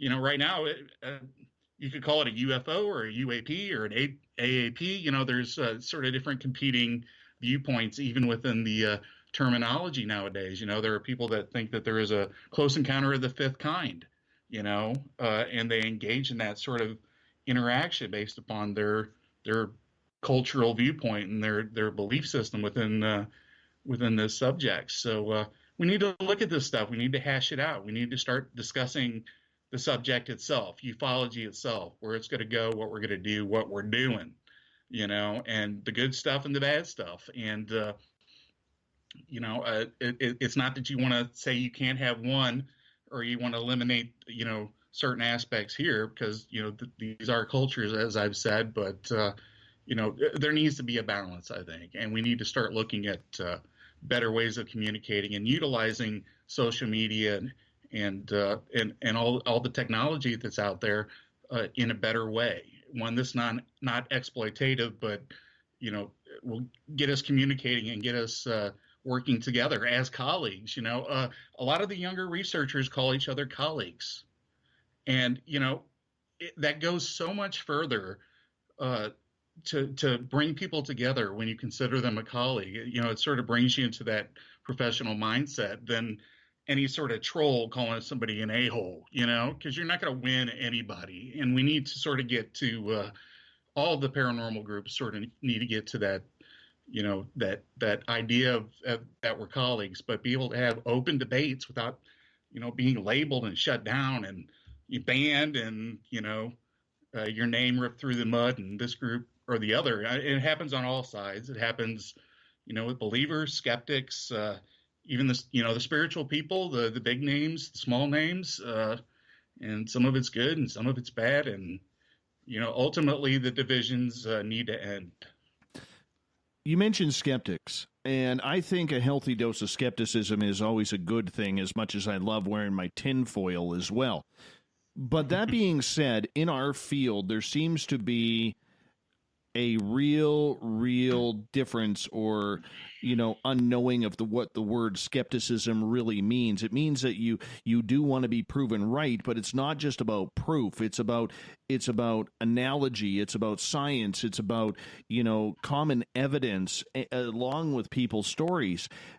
Have we thrown skepticism, healthy skepticism, that is, out the window comparatively to what we see now, where everything is about criticism, debunking, and disbelieving? Well, yeah, you do have a lot of these, different subculture groups, like disclosures, say, within ufology that, are kind of staunch in their viewpoint and staunch in their, in their their opinion, and they're in that mindset, and they may be right, they may be wrong, but they're sort of stuck in that viewpoint, and anything that within certain groups it counters their viewpoint is considered illegitimate. And we've had over the history of this subject, UFOs, we've had instances of what is called debunking skepticism, which is the form of skepticism that it's not necessarily fair. It's deliberately trying to prove anything but aliens, and that sort of has become the moniker, and it's been mixed in with that word skeptic, to where within a lot of these small communities, they're one and the same. That all skeptics are unfair, that they're all trying to find some explanation opposed to your viewpoint, or the fun good story. It's not fun when this story has been debunked. To a lot of people, it sort of takes mystery away if it's debunked and just dismissed easily. And for experiencers especially, whether they've seen a UFO, a ghost, or a Bigfoot, it's insulting to them to be for someone to be skeptical, because it's like you're calling them a liar, and they take it very personally. Bingo. And all of these cultures sort of have had this same reaction to skepticism and debunking, and anybody that asks questions counter is considered a skeptic, and any skeptic now is considered a debunker. And that's not necessarily true.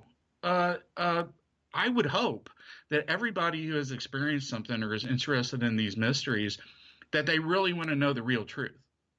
That they don't want to delude themselves. Because you can live in a fantasy, but ultimately, don't you and I really want to know what really occurred, say here, or if some sort of creature was seen, what it really was, as opposed to what we imagine it was.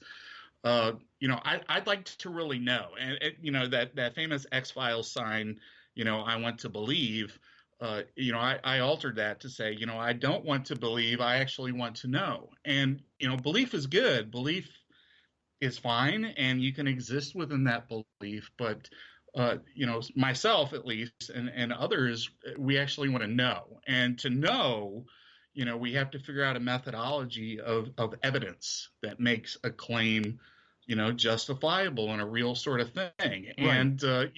And the default when you come into something is you have to take a skeptical viewpoint, because there's a lot of different theories still that may explain what actually occurred, and it may be mundane. And in fact, I think every researcher, within the UFO field would totally recognize, that most stuff that is experienced, the lights in the skies or whatever, are mundane sort of things, misinterpretations. I think everybody's sort of in agreement on that. So, most of anomalies are, possibly, mundane stuff that leads us to show that most of the subject should be skeptical, and explaining something doesn't necessarily counter your viewpoint, but we can't take a person's belief or a viewpoint or anecdote as the sufficient evidence. We want more, and we have to use that evidence to move us from the skeptical position towards a position where we can actually draw some good conclusions. Now, some people have done that, and they've some people have good theories for different cases, and others sort of connect and are looking for a big worldview that sort of answers everything. And we're even seeing that with all these different branches. Everybody's talking about some sort of universal causation for like Bigfoot, ghosts, and UFOs. I think you're Yeah. seeing that from a lot of the younger people, to where all these fields are sort of merging, and certainly it's happening within the culture too. All of these conferences are merging together. UFO conferences, That's have true. ghost hunters and Bigfoot people, and it's sort of a mixed sort of thing. So, and again, the influence of alternate theories besides just the extraterrestrial hypothesis. Coming up with alternate theories is what skepticism's about. Well, Danny brings up a good point in Periscope, though, okay, on taking the whole skepticism to a whole new level. His point was, the flat earthers are the biggest skeptics. They get downright mean about it. We had a flat earther. I've only done the one show. His name's Daniel Falkenberg, and listening to him on this show, I don't think I have ever been as frustrated during a broadcast as I was with that one. And it wasn't about just answering questions. It was about trying to answer questions with insult. And And Danny, yeah, he's passionate about it. And you know what? I'm willing to give anybody the time of day if you bring a good argument. All right. And there are some people in that flat earth community, even though I don't agree with it, who I would love to interview. Give me the points, because I think they have some very intriguing, arguments about it. But don't be so snide, like they're the only enlightened ones on this planet, and the rest of us are just a bunch of weirdos. And I was about to use something very, very politically incorrect there to say, but you get the point. And you never hear of a flat earther, or very rarely, let me say very rarely hear of a flat earther who could give an argument without getting insulting. And that's the point that I think we're all worried about, because when we get insulted, people clam up and they don't want to talk anymore because they're tired of being shouted over by people who just want to insult rather than engage in conversation. Absolutely. We do need, better education and discourse. I'd love to see, some of these conferences have like a workshop on, proper communication and discourse, peer review, all that sort of stuff, which is what, like MUFON, which is supposed to be an education organization, it could do that sort of education. I would encourage stuff like that to be done. But mostly it comes down to, within a lot of the paranormal groups, like I said, you do have, the belief culture.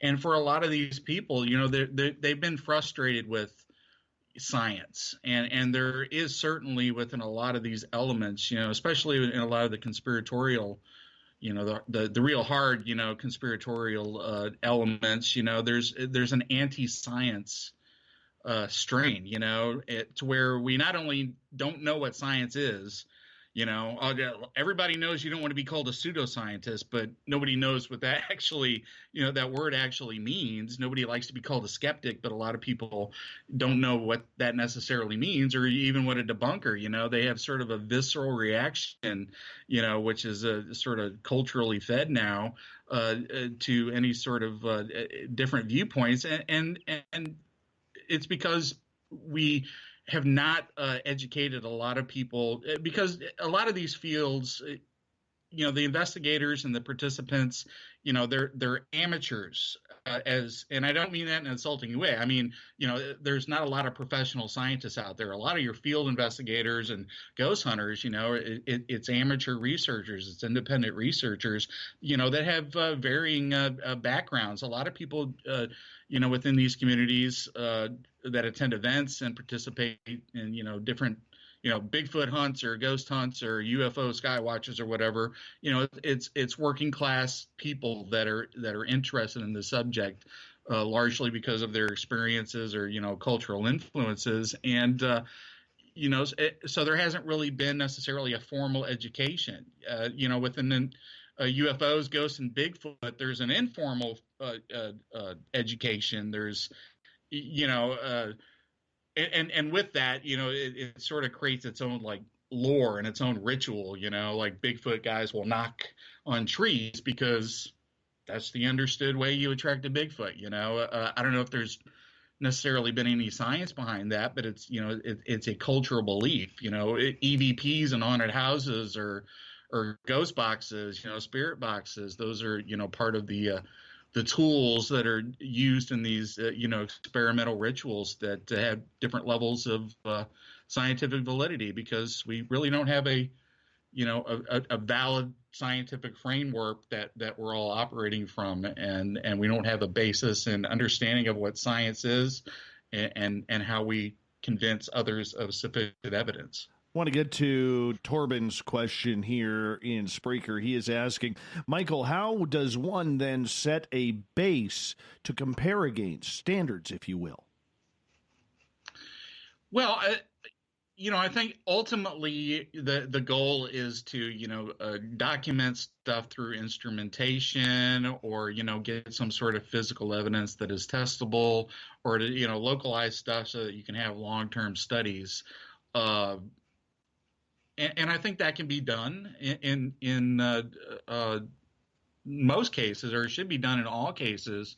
But we should always be re-examining everything through, the idea of, okay, is this scientifically valid? Okay, and are we just accepting this, because it's a part of the way of doing things, or do we need to examine some of these methodologies?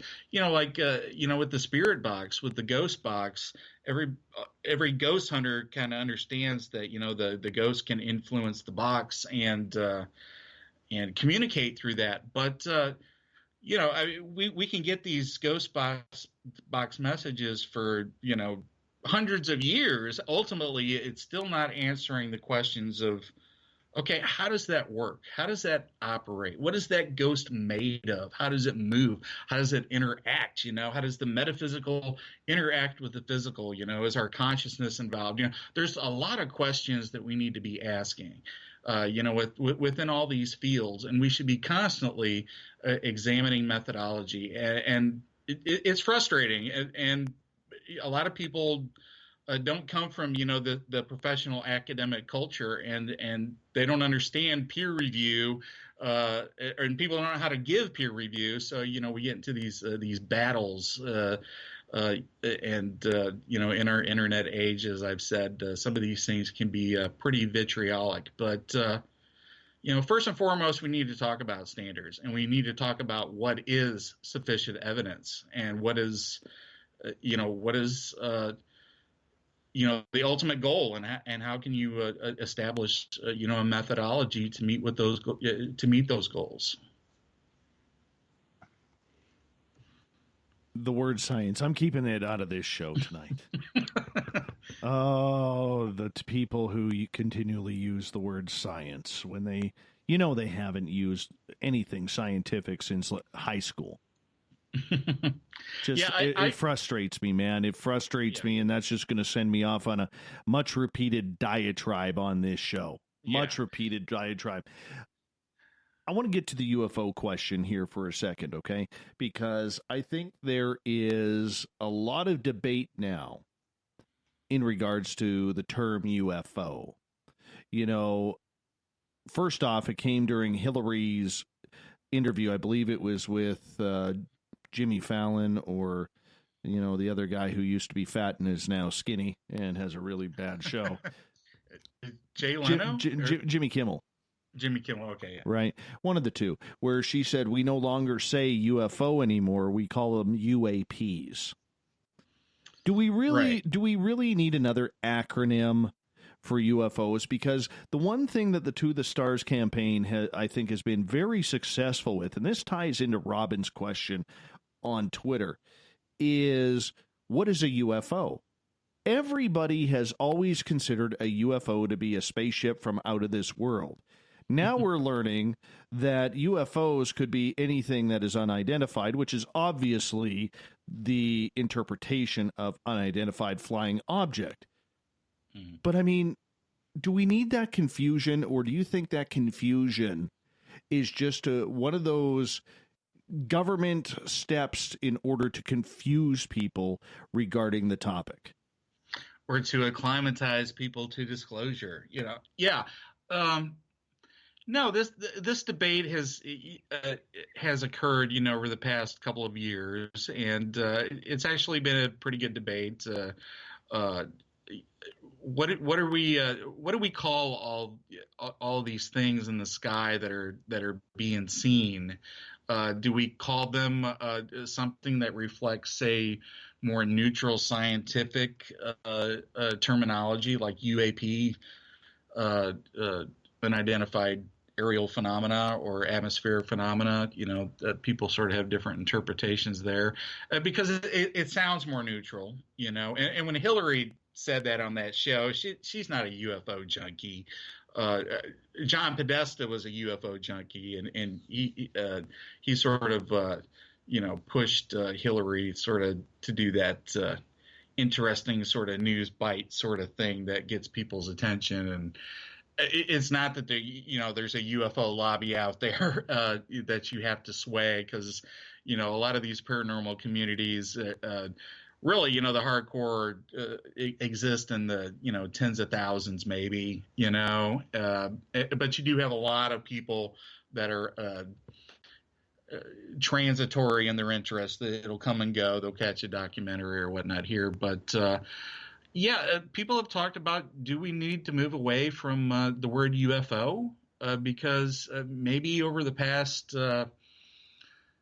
70 years or whatever, that sort of terminology, along with flying saucer, it's sort of loaded with all of the cultural history, extraterrestrial interpretation that's been placed upon it. And, do we need a scientific phrase? And, even recently with, the whole to the stars stuff, with ATIP, the phrases like advanced aerial threat, which is now another possible moniker for UFOs seen near military installations or craft or whatnot. So we have a lot of these different competing ideas as to what this should be called, along with the competing ideas and the different, camps within the culture.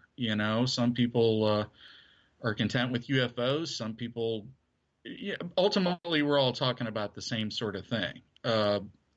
Even if you strip all the cultural stuff, what we're talking about, people understand when you say UFO, you mean unidentified flying object. Now, you could take it at that definition and, it works fine.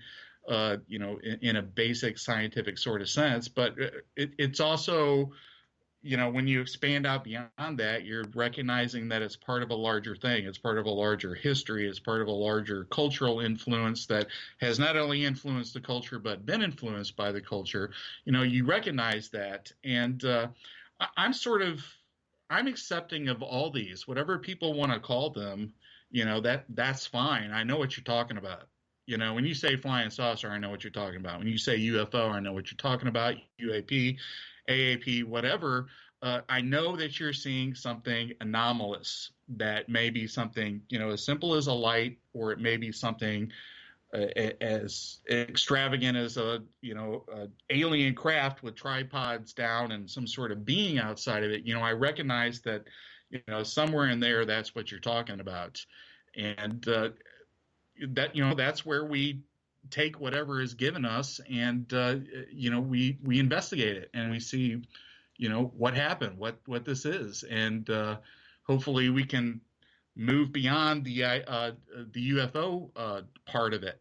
We can move away from the identification part of it, and figure some of these things out. Now, a lot of UFO people don't like the term IFO more than they don't like any other thing. They don't like, in a lot of ways, things to be explained because, maybe that's not fun, or maybe there's some sort of cognitive dissonance. So we do have this, reaction against, this sort of skepticism and the notion of IFOs. But we should actually be looking at IFOs more so than UAPs or UFOs or whatever. Something is anomalous until it's not anomalous. And a UFO is a clue that there is something anomalous. UAP is a clue that there's something anomalous, and we want to try to find out what that is to determine, to make it into an IFO, because we do want to discover what it is. We want to discover the truth. Sometimes it'll be natural, it'll be a misidentification, a mundane sort of thing, but maybe there will be instances where there's of real benefit to science. Maybe there's some sort of secret craft or government program. All these cases are different. Another problem is we try to lump everything together, and this case may not be connected to this one. This one may be a hoax. This one may be real. This one may be a misidentification. Not every UFO case, not every UFO viewpoint, can be equal. Some of these views, ideas, conspiracies, interpretations are mutually exclusive of each other. So we have to look at each of these cases, each of these ideas, each of these viewpoints, and we have to weigh the evidence. Flat earthers, we can weigh the evidence of their claims. And there's more evidence that counters their claims than there is evidence that they have, which is very scant and really is poor science and poor interpretation. Landing on the moon, there's more evidence that we landed on the moon than there is evidence that we did not land on the moon. Now what is the ultimate reality? I think we have to side with what has the most sufficient, best evidence. And we can argue about what best evidence is and interpretation, but, we got to gather it, and we have to weigh different ideas. And as I've said, we need a better understanding of logic. The Earth can't be flat and hollow. Hollow with space avians and Nazis. A lot of these stories, a lot of these things are contradictory, and logic shows, which is the basis of science. Logic, that something follows from something, dictates that there's going to be IFOs, that a lot of this stuff is going to be explainable, and through a materialist viewpoint, that the universe is knowable, we can know, what's going on. We might not always have the best evidence, so some things will remain unknown, and we will debate. And I think that's where a lot of the interesting cases are, where, there's maybe insufficient evidence or evidence that can be interpreted different, but, it still has had a cultural influence, so they're still of interest. And I also don't want to dump the culture. I think with UFO, there's a whole history there, what that word means. And if the study of UFOs, ufology, which is not just figuring out anomalies, that's one aspect, but the whole field of ufology is a multidisciplinary field, as I've said, that is worthy of study in a lot of different ways. For its history, for its cultural influences, influences upon politics, upon military intelligence, upon film, art. So anyway. Yeah, it's things that need to be discussed, and we do need to figure out, we need to work out what these terminologies mean, and to have a discussion of nomenclature, you have to maybe get together and start talking about it in a professional way, and establishing what we're going to say if we want to do that, which I'm open to that or not. I know what you're talking about. Well, you know what I'm talking about, and you know what other people are talking about. It's easy to translate. But for me, I think part of the way you get to the public to throw them off, especially the mainstream crowd and the mainstream media who isn't used to this type of talk, is you come up with another type of acronym that totally changes the situation. It's like these acronyms are trying to make them sound more important and more believable rather than the good old-fashioned UFO that it just simply works. But I guess the idea behind it is the argument that they now are questioning, well, what is a UFO? Is it Russian? Is it Chinese, North Korean, Japanese, Indian, British, or even our own? We don't know.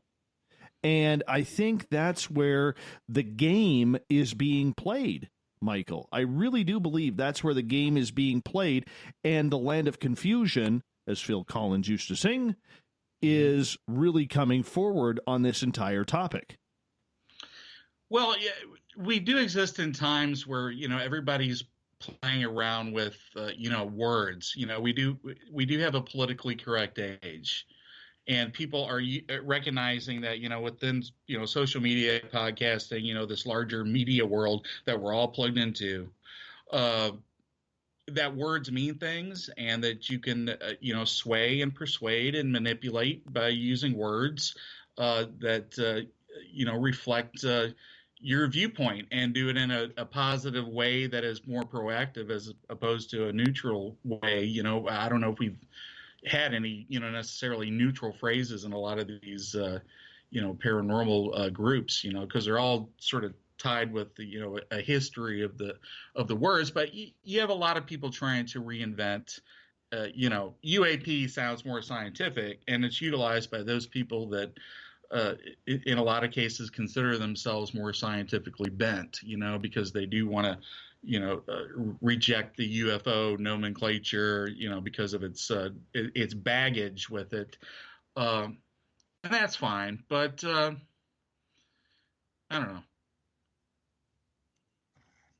Well, it is part of the debate. I think it's part of the mass confusion that they are able to take control of this, kind of the way they took control of the mainstream media by not allowing people to speak with any of the alternative media sites who really wanted to get into more questions in regards to all of this. But, they have a good game plan, and I think it does come down to the entire game plan, that To the Stars has established to try and keep people such as, whether it's Chris Zuger, whether it's myself, whether it's other media shows like this, or whether it's researchers like Grant Cameron, Steve Bassett, Richard Dolan, Daniel Sheehan, just to name a few, who are just wanting an opportunity to have a couple of questions answered. Yeah. Well, I mean, yeah, as I've said before, for a lot of people, it's about the message.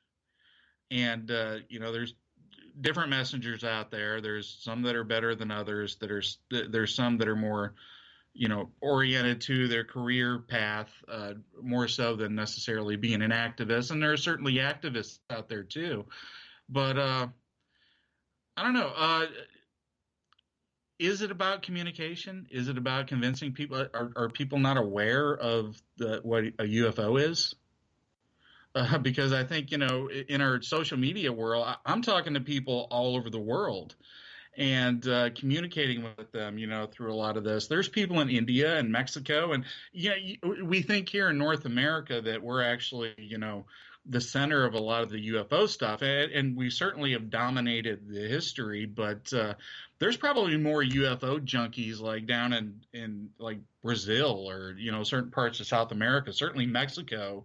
Than there are in the United States. They're a little more rabid for that stuff in a lot of those places, and the Far East as well. In India, there's a lot of people interested in that. We forget here in North America that there are nations over there with billions of people or hundreds of millions of people, and good portions of their society or have looked into this issue. And I think everybody understands just culturally, what that people have seen things, that there may or may not have been visitations, or at least the possibility of that, or there's something going on, or they may actually be really, involved in their own respective cultures in the history and the mystery of this whole thing. So I don't know. I think it's something that everybody should take a look at, and everybody should be encouraged to research.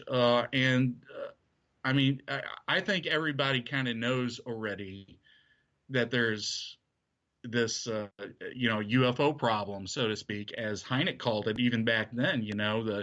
A problem in the sense that it's frustrating. Because it's hard to get a handle on it, to figure out what's going on, to see if there's some, if we're actually ultimately, I think, within the UFO thing, I think the ultimate question is, have we been visited by aliens?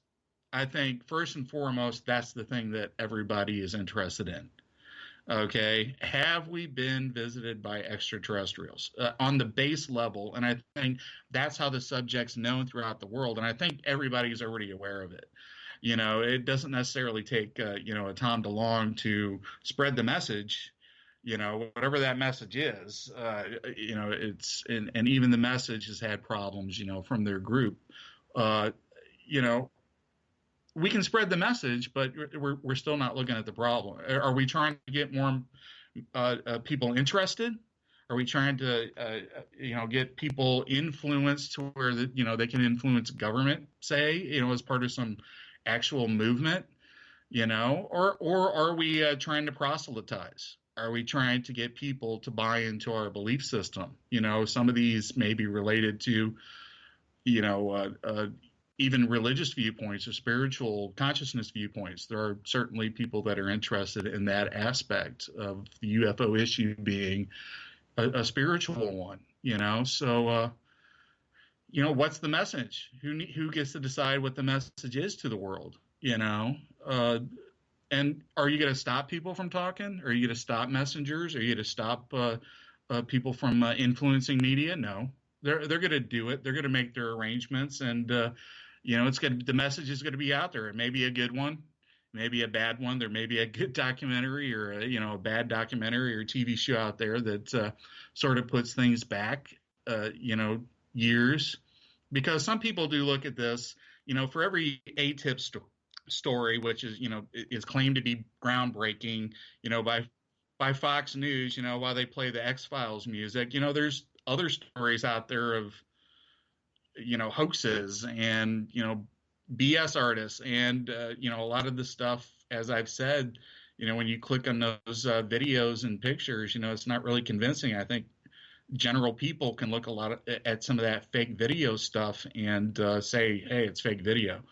When DeLonge was on Rogan and DeLonge was showing the TR3B video, Rogan was just like, no, that's Rogan ate him up. Rogan ate him up. You're losing me, man. Right. But, that video was a poor representation, and that was put out there and seen by a lot of people and put out by Tom DeLonge on his, on his social media, and stuff like that can, I think, put us back. Sometimes the message could be wrong. I think the message should be there's a mystery. Let's look at it, right, as opposed to, let's right. Let's do a Netflix TV show. I don't know. I'm going to cut you off right there because we do have to go to our final commercial break of the night. Michael Huntington is our guest tonight on Spaced Out Radio. You can Google his paranormal travels with his family all across America. We got to get him into Canada here, because we got quite a few here he needs to investigate as well. Michael will be with us till the bottom of the hour when we bring in Everett Thiemer from the Encounter Online, and we get to the news of the day. You're listening to Space Out Radio. I am your host, Dave Scott. We'll be back right after this. Are you tired of being blocked, shadow banned, or placed in jail for simply posting your thoughts on social media? Social Media Freedom can take care of that for you. Social Media Freedom is the newest and one of the best free new apps that allows you the freedom to post what you want when you want. It takes seconds to download from your app store. Come join the tribe at Social Media Freedom. It's time to set yourself free. The first annual Caribou Paracon is happening September 28th to 30th in the 108 Mile Ranch, British Columbia. Brought to you by the Canadian Society of Questers and Spaced Out Radio. Come listen to our featured speaker, Grant Cameron, along with Elizabeth Anglin, Paisley Town, Mike Moran, Eric Cooper, and more. It's a 3-day supernatural adventure at the Spruce Hills Resort and Spa. Tickets for the weekend are $150 Canadian. The Caribou Paracon, celebrating everything paranormal. A timepiece is a reflection of who you are, and what better way to show off the real you than with an Escape watch?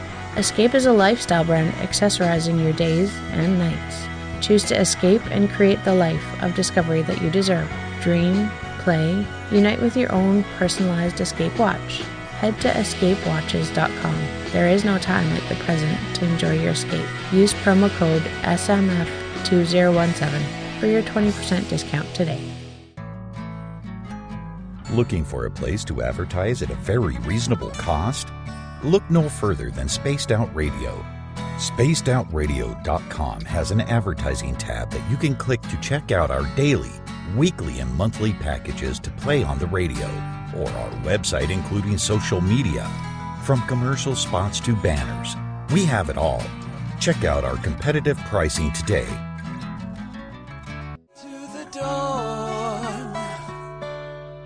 We're lighting the void on Saturday nights on Spaced Out Radio. Hey, this is Joe Roop, and I'm hanging out in SOR headquarters every Saturday night, bringing you the latest news when it comes to the weird and strange. Bigfoot, occult, UFOs, ghosts, and everything in between, I got you covered. You can tune in to SpacedOutRadio.com starting at 9 p.m. Pacific, midnight Eastern Time. Come travel into the void with us on Spaced Out Saturdays.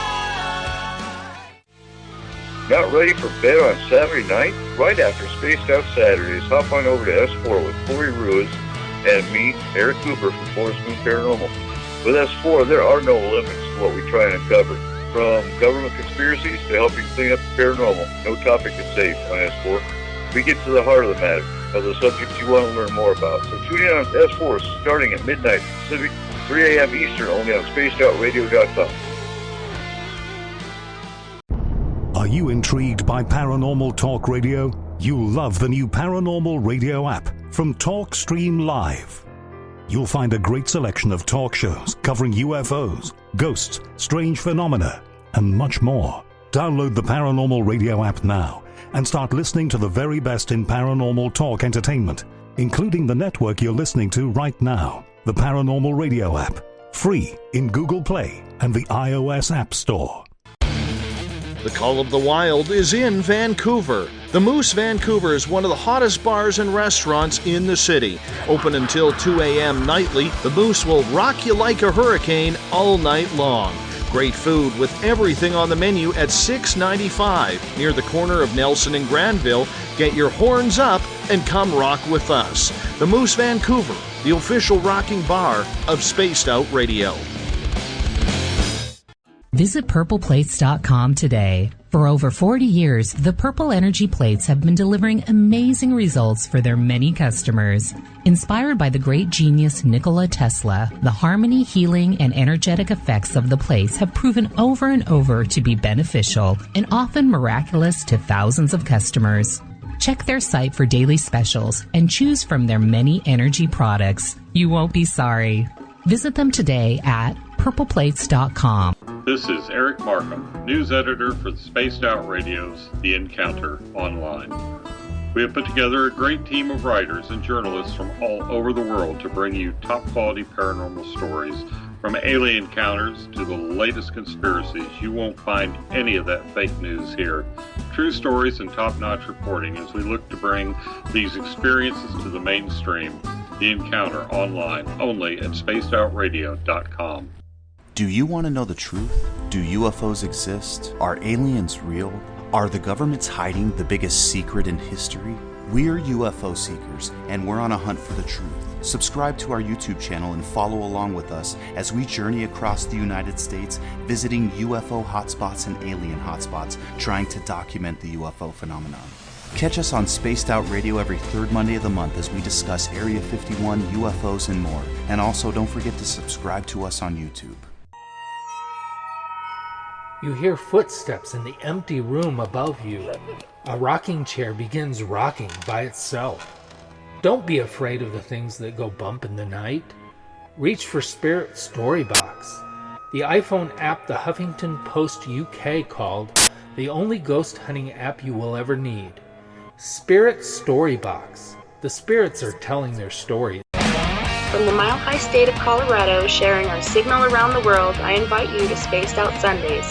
Hi, I'm Tessa Nicole Thomas, and I'm closing out the week by taking you on a paranormal journey to the world of the weird. Ghosts, aliens, psychic phenomena, I will hit it all in your questions too. So let us highlight the paranormal for you. So come join me for Spaced Out Sundays starting at 9 p.m. Pacific, 12 a.m. Eastern, only at SpacedOutRadio.com.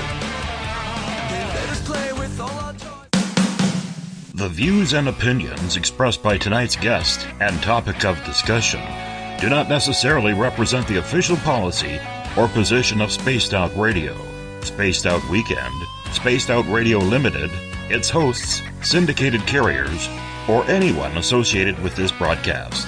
You're listening to Spaced Out Radio with Dave Scott. Follow Dave on Twitter at Spaced Out Radio and hashtag Spaced Out Radio, and on Facebook Spaced Out Radio Show. Now, back to the program. Welcome back to the third and final hour of Spaced Out Radio tonight. I am your host, Dave Scott. Great to have you with us. Tomorrow night on the program, Jamie Sexton returns with the Rebel Planet. We take a look at the alternative media, the stories behind the stories, starting at 9 p.m. Pacific, midnight Eastern Time at spacedoutradio.com. We say hello to everyone listening in on the SOR radio network, including the Fringe FM. Don't forget, you can also check out our archives at youtube.com/spacedoutradio. Hit the subscribe button there. I would greatly appreciate it. Bill Cardwell has set the password for tonight in the SOR Space Travelers Club. Rubiginous. Rubiginous is your password. Make sure you use it wisely, Space Travelers, as Bill sets the password each and every night right here on the mighty SOR. Our website, spacedoutradio.com, has a plethora of features for you. We got the rock music of Bumblefoot. Shop at our Spaced Out Radio store. Read up on the encounter online or watch great videos from UFO Seekers, Contact TV, and so much more. For the final time tonight, we introduce Michael Huntington. He is a paranormal supernatural investigator focusing on UFOs and paranormal stories. Of course, he travels around America blogging about the weird and strange tales from all across the land. Michael, welcome back. Good to be here. So far so good. Let's keep doing it. Hey, do me a favor if you don't mind. Let everybody know the link to your blog. Well, I do have my Huntington Strange Travels WordPress site, but man, I poorly neglected that. I'm going to be retooling that and starting to move, a lot of my posts from different areas.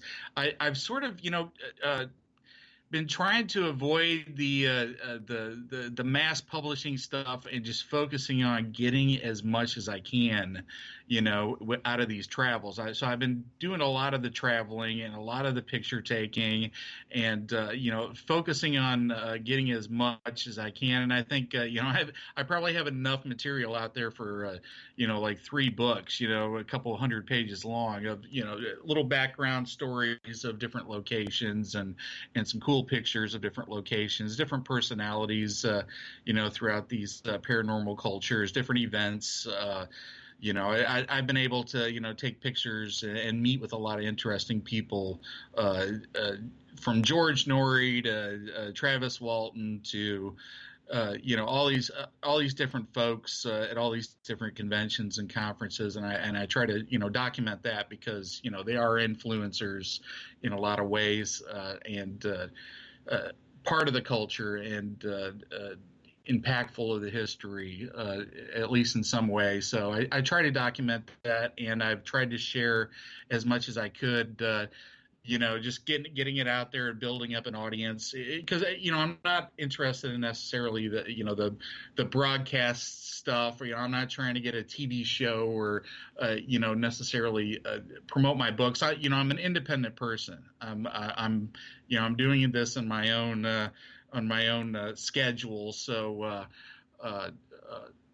so a lot of the stuff is out there on social media. Just Google my name and whatever you're interested in, and something will pop up, a radio show that maybe I've done, or a YouTube thing, or, a little story here and there about different things that may interest you. If you're interested in ghosts, just, hashtag my name with ghost, and some things will pop up that'll give you an idea of the sort of things that I do. But Instagram, Facebook, Michael Huntington, just Google me, and you guys can share, and hopefully we'll get some of this out in some paper form. BTO is asking, what is your favorite paranormal, cryptid, or UFO-related experience? Well, I do have, favorites in all the different realms. And of course, the stuff that I've actually, visited, I've researched enough and made it a point to travel hundreds, maybe thousands of miles to visit a certain spot. So, a lot of the places that I've visited, are my favorites. I do have, right in front of me a map of the United States with probably about 400 little pins in of different cases that have fascinated me, all the different paranormal stuff. We also travel and we look for Futuro homes, which were those architectural flying saucer homes. And we do some roadside attraction sort of stuff too. So, all these little pins in front of me represent a lot of cool cases. My favorite is probably the Pascagoula case, Charles Hickson and Calvin Parker that I visited. It's one of the first ones where I was serious about going there, researching it, getting the correct location, and being able to take pictures of things at the correct angles and stand at the correct positions in order to document it as best as I could. So, that was really interesting. And it's a style of investigation that I think is beneficial, utilizing maps and Google and researching these cases. I think it's a good way, just by the fact that you're there and knowing what it means and taking pictures. I think it's, demonstrative that you at least have a certain level of research that, is respectable. And you've gone sort of beyond just being, an armchair sort of investigator, which, a lot of us are.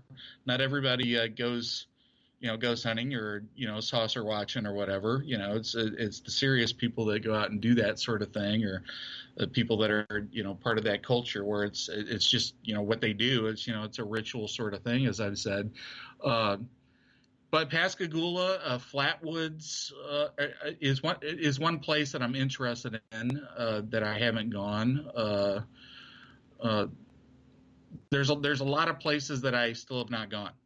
Just basic research sort of places. I haven't been to Roswell yet. I don't know if that makes me less legitimate than anybody else, but it's on the list, and eventually I'll get to it. The Cash Landrum case.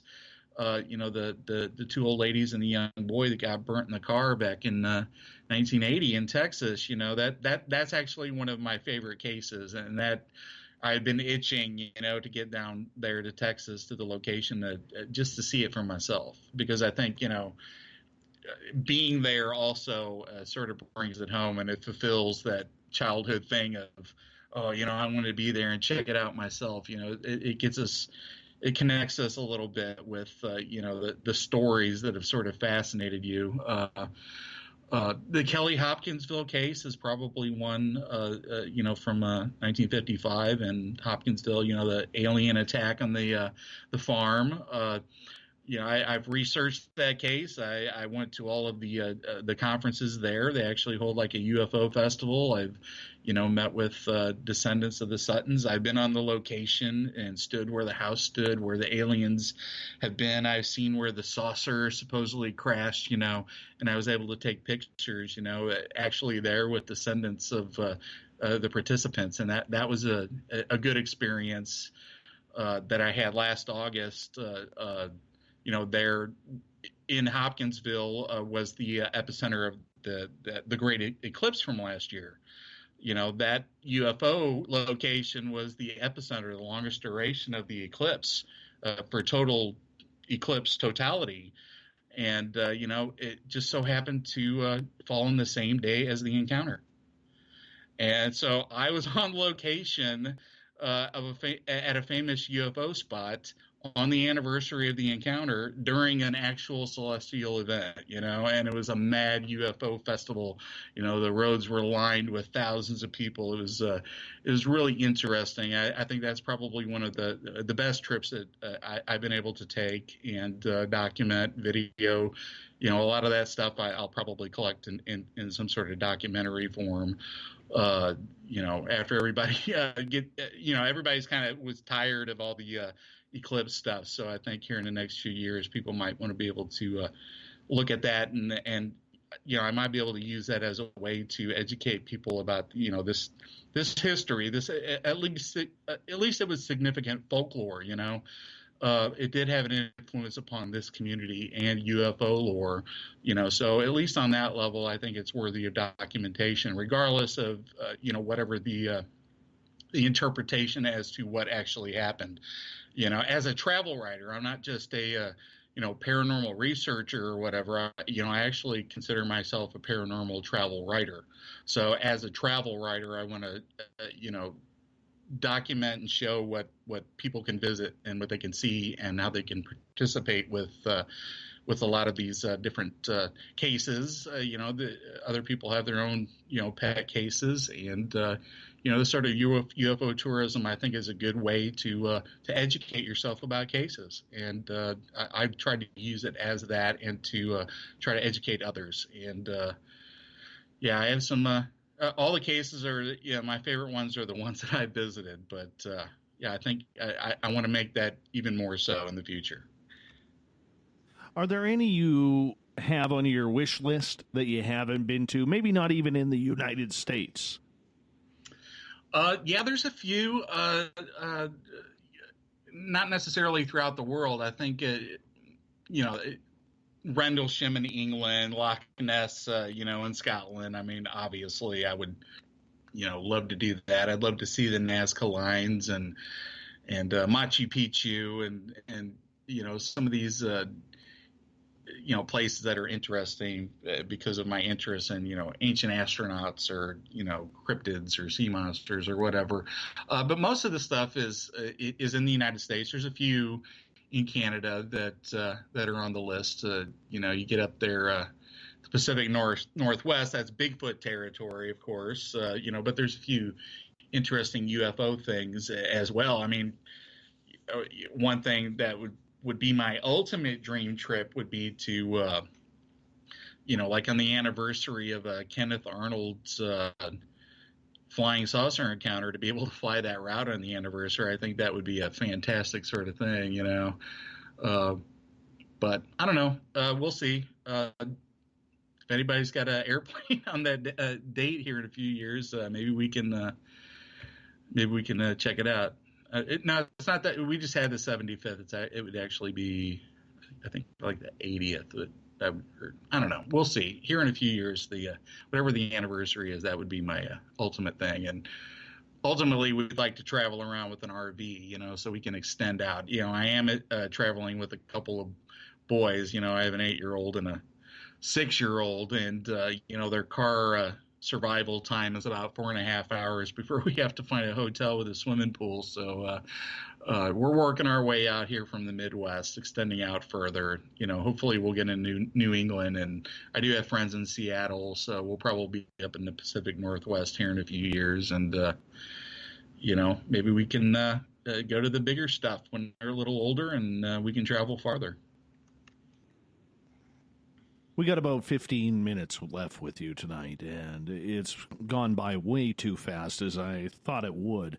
But in the end, we've talked about UFOs, we've talked about ghosts and paranormal and the way people are in this field. If you had a crystal ball or a magic wand, probably more like it, to change anything in this field, to make it more credible, what would be maybe your top 2 or 3 piece of advice that you could give any investigator out there, no matter what they're investigating? Well, first and foremost, I think the key is to read as much as possible. Read as many books as you possibly can. And I think a lot of these cultures are good in that, they are readers, but, we need to try to be voracious, and we need to open up, to other interpretations. And then we need to expand out and study more and read more and become more knowledgeable about, associative things. As I've said earlier, what is science? What is investigation?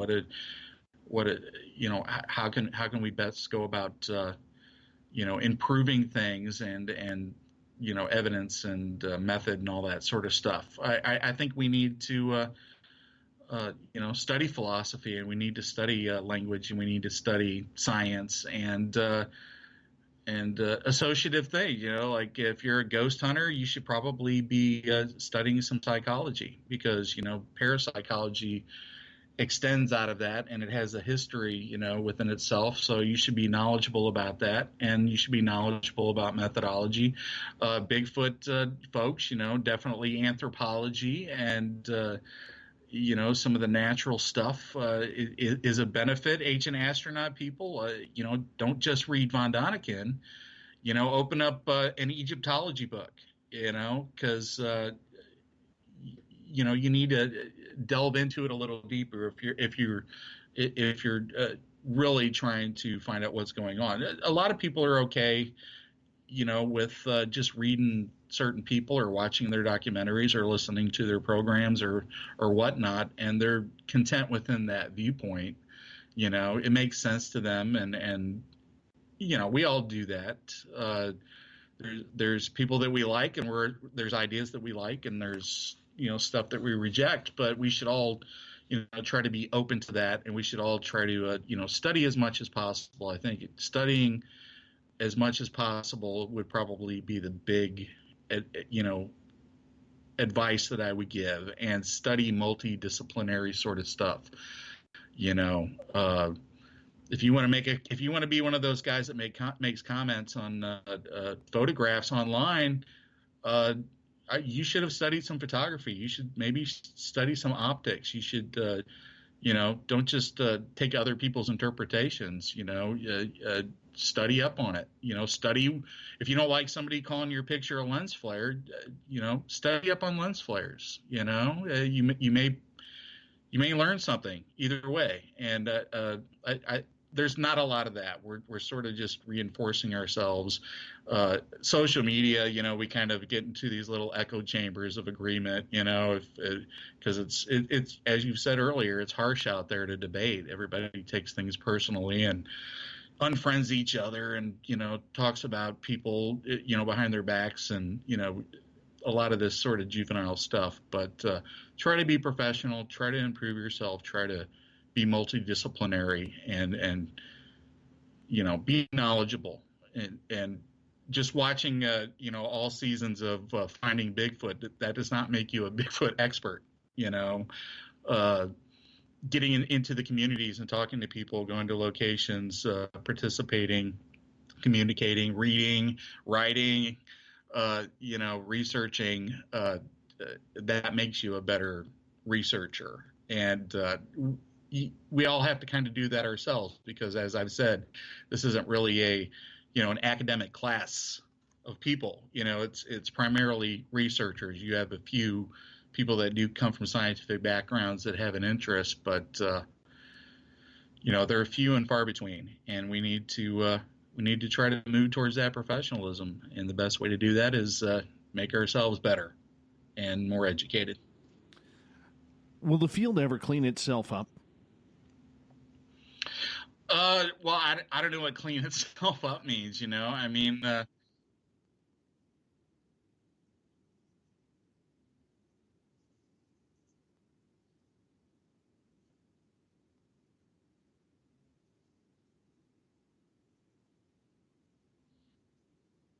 yeah.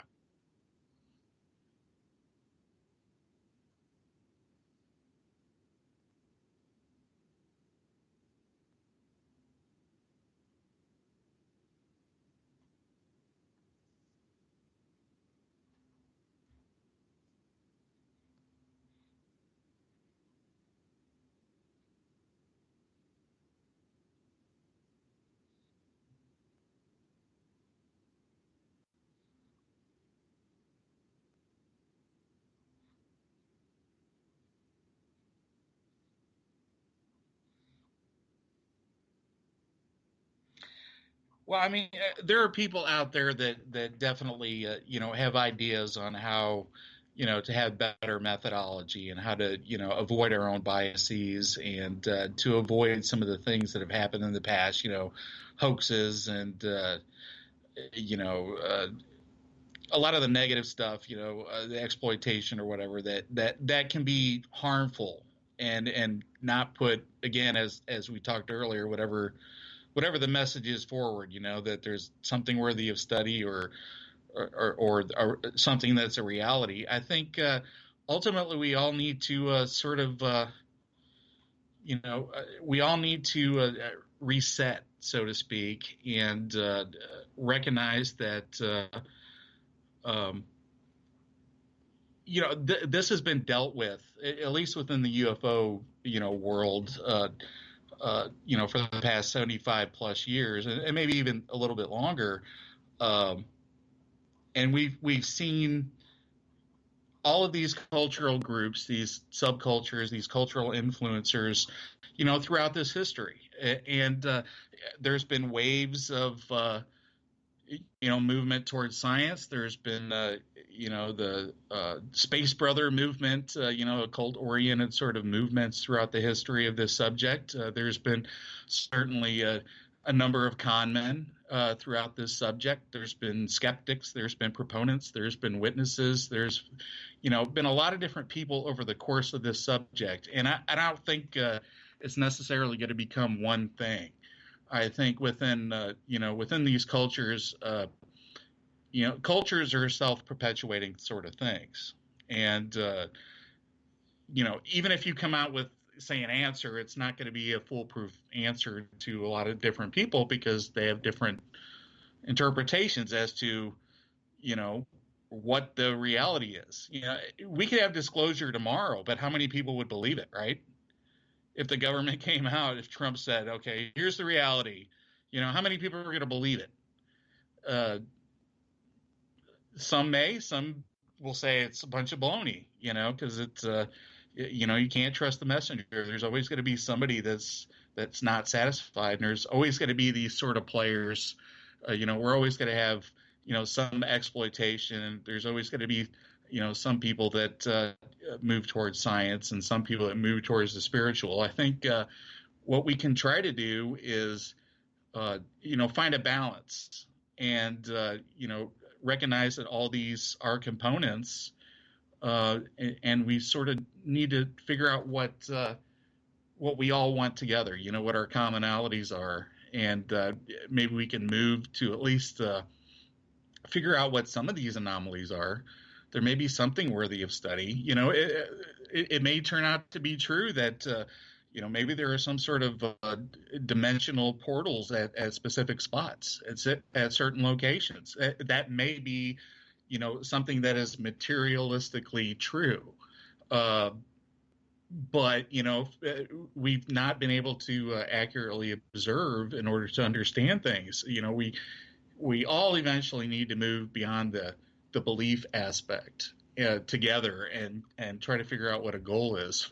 For me, ultimately, if we can, all approach everything with the idea of being honest and truly trying to seek answers, I think that's the best way to go.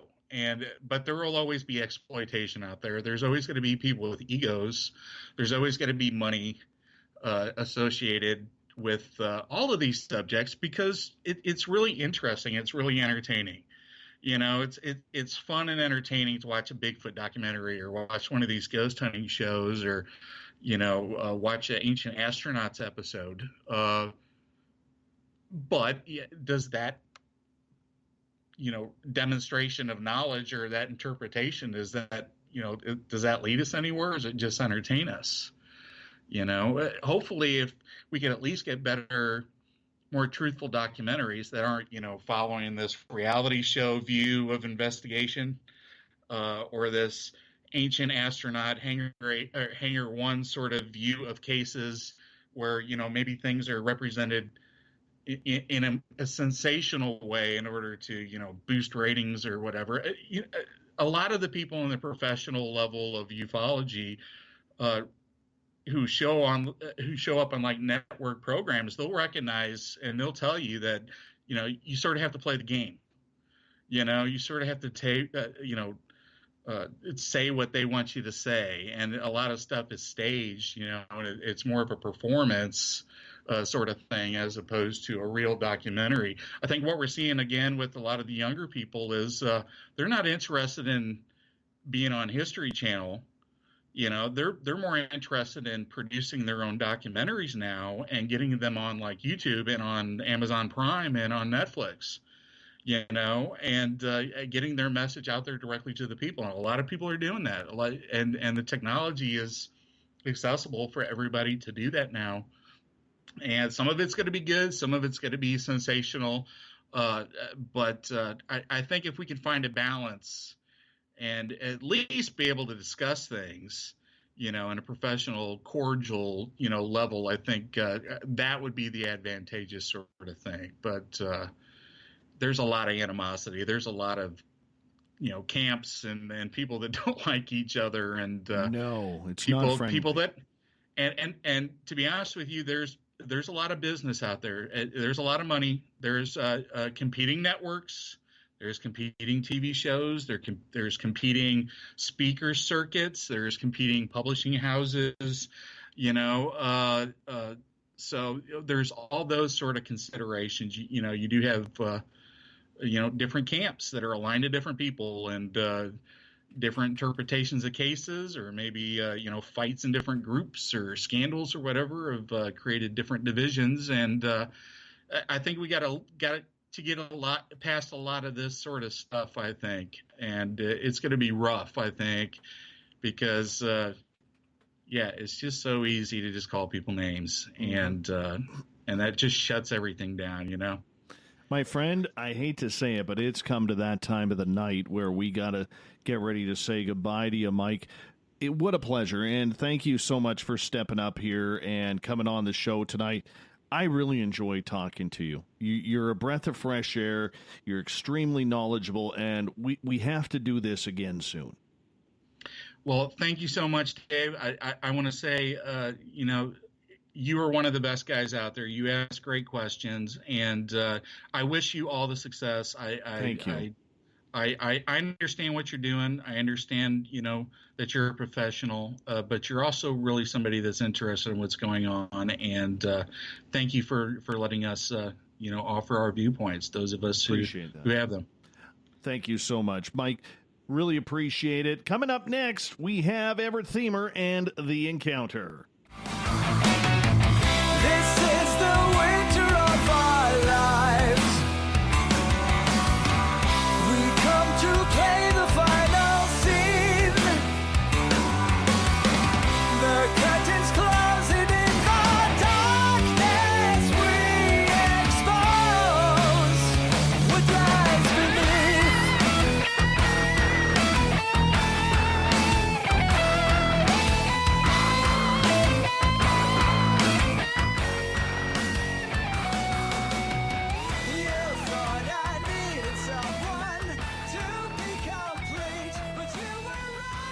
Every night at this time, we bring in Everett Themer from The Encounter as we take a look around the world for the news of the day. The news is always changing, and that's why we bring it to you in The Encounter. Don't forget to search Facebook for the latest news on our Facebook page, facebook.com/SOR The Encounter. Give it a like if you don't mind. Everett Themer, welcome back to The Encounter, my friend. How are you? I'm doing great. How are you? Well, I screwed up here because we've moved Skype onto a different computer now in order to try and clean up the audio as we continue to play with it and get that real rich sound. And I went on to the way I did it yesterday, and I was all of a sudden scrambling, like, why isn't Skype working? Why don't I see Michael Huntington still connected while I'm talking to him here? And I'm like, crap, other computer. So I quickly had to make that change. I'll tell you, I'm getting used to it. I'm getting used to it, my friend. We're almost there. Well, that's the important part. It really is.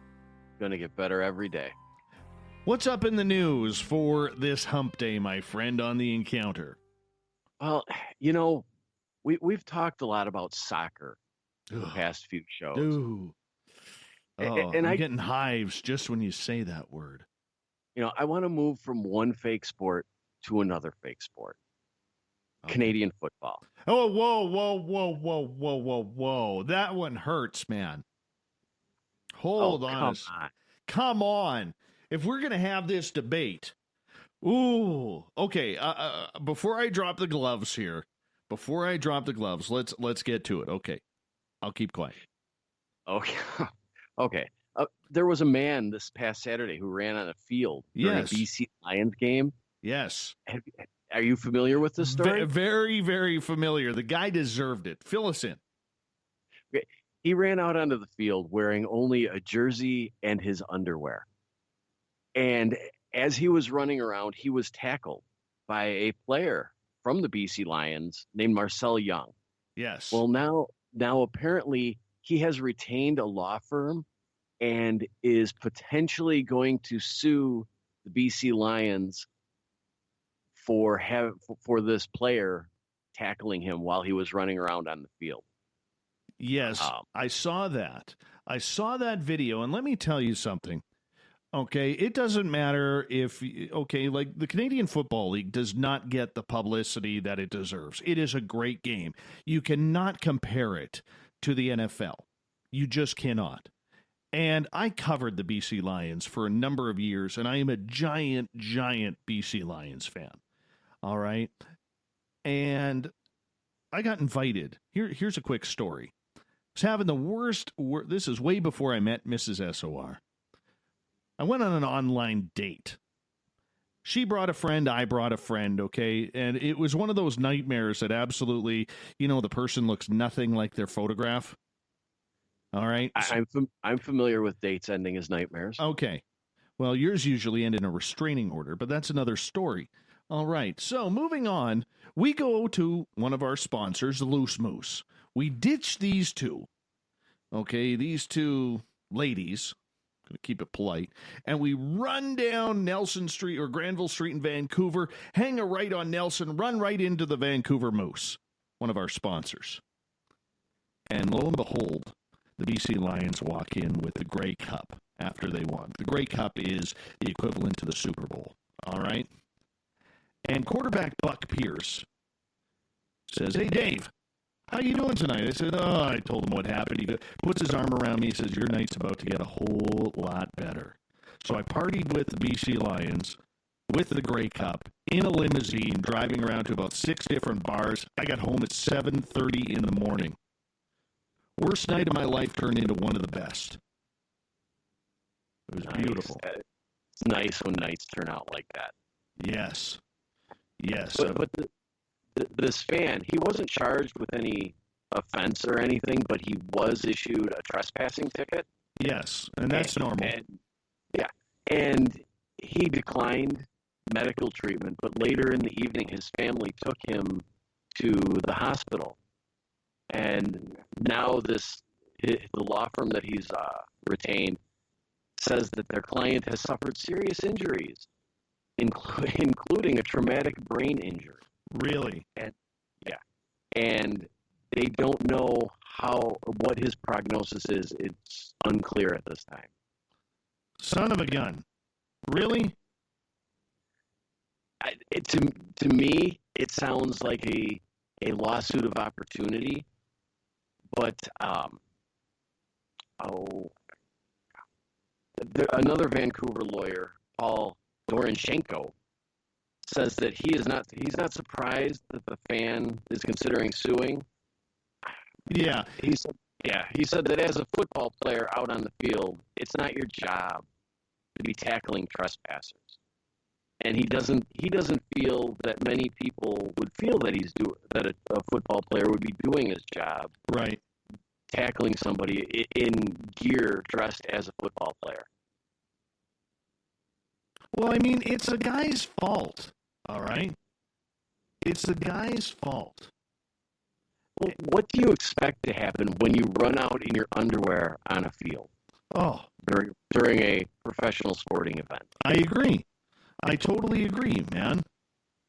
I totally agree. This guy deserved it. The only reason why he is getting geared up about this is because he's probably been watching all the people, the crybabies out there who are like, oh, that player had no reason to hit him. That player had no reason to take him down the way he did. All right? No reason whatsoever. Yet he did. Yet he totally did. But in a way, isn't it a valid argument? There is security present on the field. True enough, okay, but let's look at it, okay? Let's go back a number of years, all right, to Monica Seles. Remember the tennis player where a fan jumped over the security fencing and stabbed her a couple of times? Yes. Right? So you got that. You got that happening. All right. We've seen fans in hockey jump over the glass and try and get involved with players. Right? Where players have beaten them up. We've seen it happen in the NFL. I'm sorry, this guy got exactly what he deserved for being drunk and being an idiot. You got to pay the price. For every consequence, or for every action, there's a reaction, whether it's positive or negative. This guy got exactly what he deserved, and I bet you this case gets thrown out. I don't know. I think that there's a... When I first found out about this, I had the same opinion as you, but the more I look at it, I think that he ends up getting something. For one, it's easier for the team to settle. And two, I think that as much as we can talk about what he was doing wrong, I think an argument can be made that a professional football player on the field in gear should not be tackling any spectator or anybody Disagree. on the field when there is security present. I totally disagree. These players are, okay, we've seen too much violence over the years where fans have tried to take advantage of this. Okay, the guy knocked the guy's lights out because the fan was being an idiot and trying to be a spectacle, man. I have no problem with what this player did, and I bet you it gets thrown out, all right? And he will not be suspended by the league. And, you know, he's an idiot. He's an idiot, and, you know, you go on all the BC Lions fan sites, they're all calling them the same thing, too. They're all defending the player. I can understand that. But I do see your argument. I do. But I'm going to... And I'm not saying I agree entirely with my argument. I can just see it from that perspective. Yeah, I mean, I think you can see the perspective as to why, okay? But, I mean, at what point... See, this is where society gets it all wrong. So you cause a situation, you can't handle the reaction to your action, so you're going to take it to court? I agree that it sounds ludicrous on its face. Right? Like, what a moron. I'm sorry, but, you know, the judge, whoever it is, should throw this out. The guy has no business being on the field, and how do we know? How do we know that this guy, even though he's in his underwear in a BC Lions jersey, that he doesn't have a knife in his hand? How do we know that he doesn't have a gun? I totally agree. All right? Go ahead. Oh, you. Oh, okay. I think where the opinion may sway with the judge, though, is if these quote-unquote injuries are truly unclear and somewhat serious. I have a hard time believing that he suffered serious brain traumatic injury from one. Have you seen the hit? I have, but when I was in football, I didn't always wear my helmet, and you know, I've taken some pretty good hits. Well, you had that beautiful hair protecting you. Yeah, well, that's true, but it's not as much padding as it should be. Mm-hmm. Well, let's move on to story number 2. Well, here's a really potentially tasty UFO story for you. Ooh, Science pupils at St. Anselm's Preparatory School in Derbyshire, England, lost track of a pudding they attempted to launch into the stratosphere. This dessert was flying high somewhere above the country this week as a result of a school project they were doing for some science classes. And when it was launched, they used a high-altitude balloon, and they had sensors attached to it so that they could track it and monitor it via computer and the internet. Well, all those sensors failed. So now this giant balloon with this English pudding hanging off of it, probably in some sort of plastic container, is just floating around in space somewhere up in the atmosphere. They don't even know how high it is yet, but it's just floating around up there. And they said, what kind of pudding? They didn't specify exactly what kind of pudding, but English pudding is not what people would consider the puddings of America. It's not that like gelatinous milk. It's more of a almost like I would say like a wet pound or fruit cake. Something like a really wet, thick bread kind of thing. Like a tapioca or something like that. No. The pudding nobody likes. Rice pudding? Hey. I like rice pudding. This doesn't surprise me. But based on the weather and the altitude conditions, the pudding has the potential to travel well beyond Great Britain as debris. And if it floats up there long enough, I see this as a potential mission for our new Space Force here in the U.S., getting that debris down.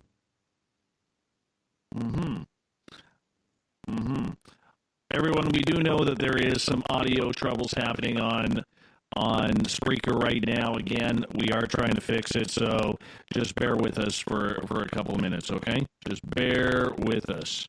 So we're working on it right now as we speak. So nonetheless, by the way, Amy, if you're listening, you can patch on in, because I've got Spreaker moved over to that screen. Nonetheless, with this pudding, do we think aliens are eating it and dining on it right now? And could that cause us trouble with the Space Force for feeding aliens illegally? Does anybody eat those English pudding things? Do the English even, or the British even eat those things? Maybe that's why they're floating it up into space, just to get rid of it. Right. Could very well be. I don't know. I really don't know. I mean, was this put on one of those, like, school rocket things? No, it was launched on a weather balloon. So they expected it to go up to about 114,000 feet, is what they were expecting. Right. That pudding could be anywhere right now. Yeah, and depending on the winds and whatnot, it literally could float over the Atlantic. It could get picked up and float over anywhere in Western Europe. It has the potential to seriously be a UFO sighting. I mean, if you see a half-deflated weather balloon kind of looking like a teardrop floating up in the sky, probably somewhat reflective, with some sort of container hanging on the bottom of it, I could imagine that people would misidentify that and not immediately think flying pudding. All right, we got time for one more, my friend. Give us the news on the encounter. Well, a Minnesota dog has announced its retirement as a mayor. Does he get a pension? I don't believe he does, but his owner announced that Mayor Duke, a Great Pyrenees, is going to retire. My computer just crashed because of the storm. I hear you. We still got you. Everett. Can you hear us, Everett? Oh, okay, there it is. Mayor Duke, he was a Great Pyrenees, was first elected as a write-in, almost as a joke, and he was elected to 3 more terms. So this week, his owner announced that the 13-year-old dog was going to retire from his position. And seriously, his position was real. His duties included, everything from leading parades and appearing on the billboards to serving as the town's ambassador and serving in other functions. The thing is that a farewell parade is actually being planned for August. Does that come with a lifetime supply of milk bones? Oh, milk bones are awful. He doesn't deserve that. And what's a lifetime for a 13-year-old dog?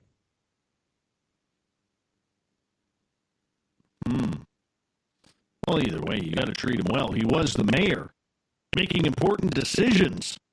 How the hell is it even legal to elect a dog? identified him as the ceremonial mayor, but he apparently was at all of the functions. He was, for all intents and purposes, the mayor of the town. Yeah, that's the American political system for you. It's full of dogs. All right, let's get to the encounter right now. Or what do we call this? The thought of the Dave. Sorry, this audio thing kind of got to me. Just kind of got to me. I hope it's a little bit clearer now. I hope it's a little bit clearer. Anyhow, let's get to today's thought of the Dave, if I can find out what I did with my studio. Here it is.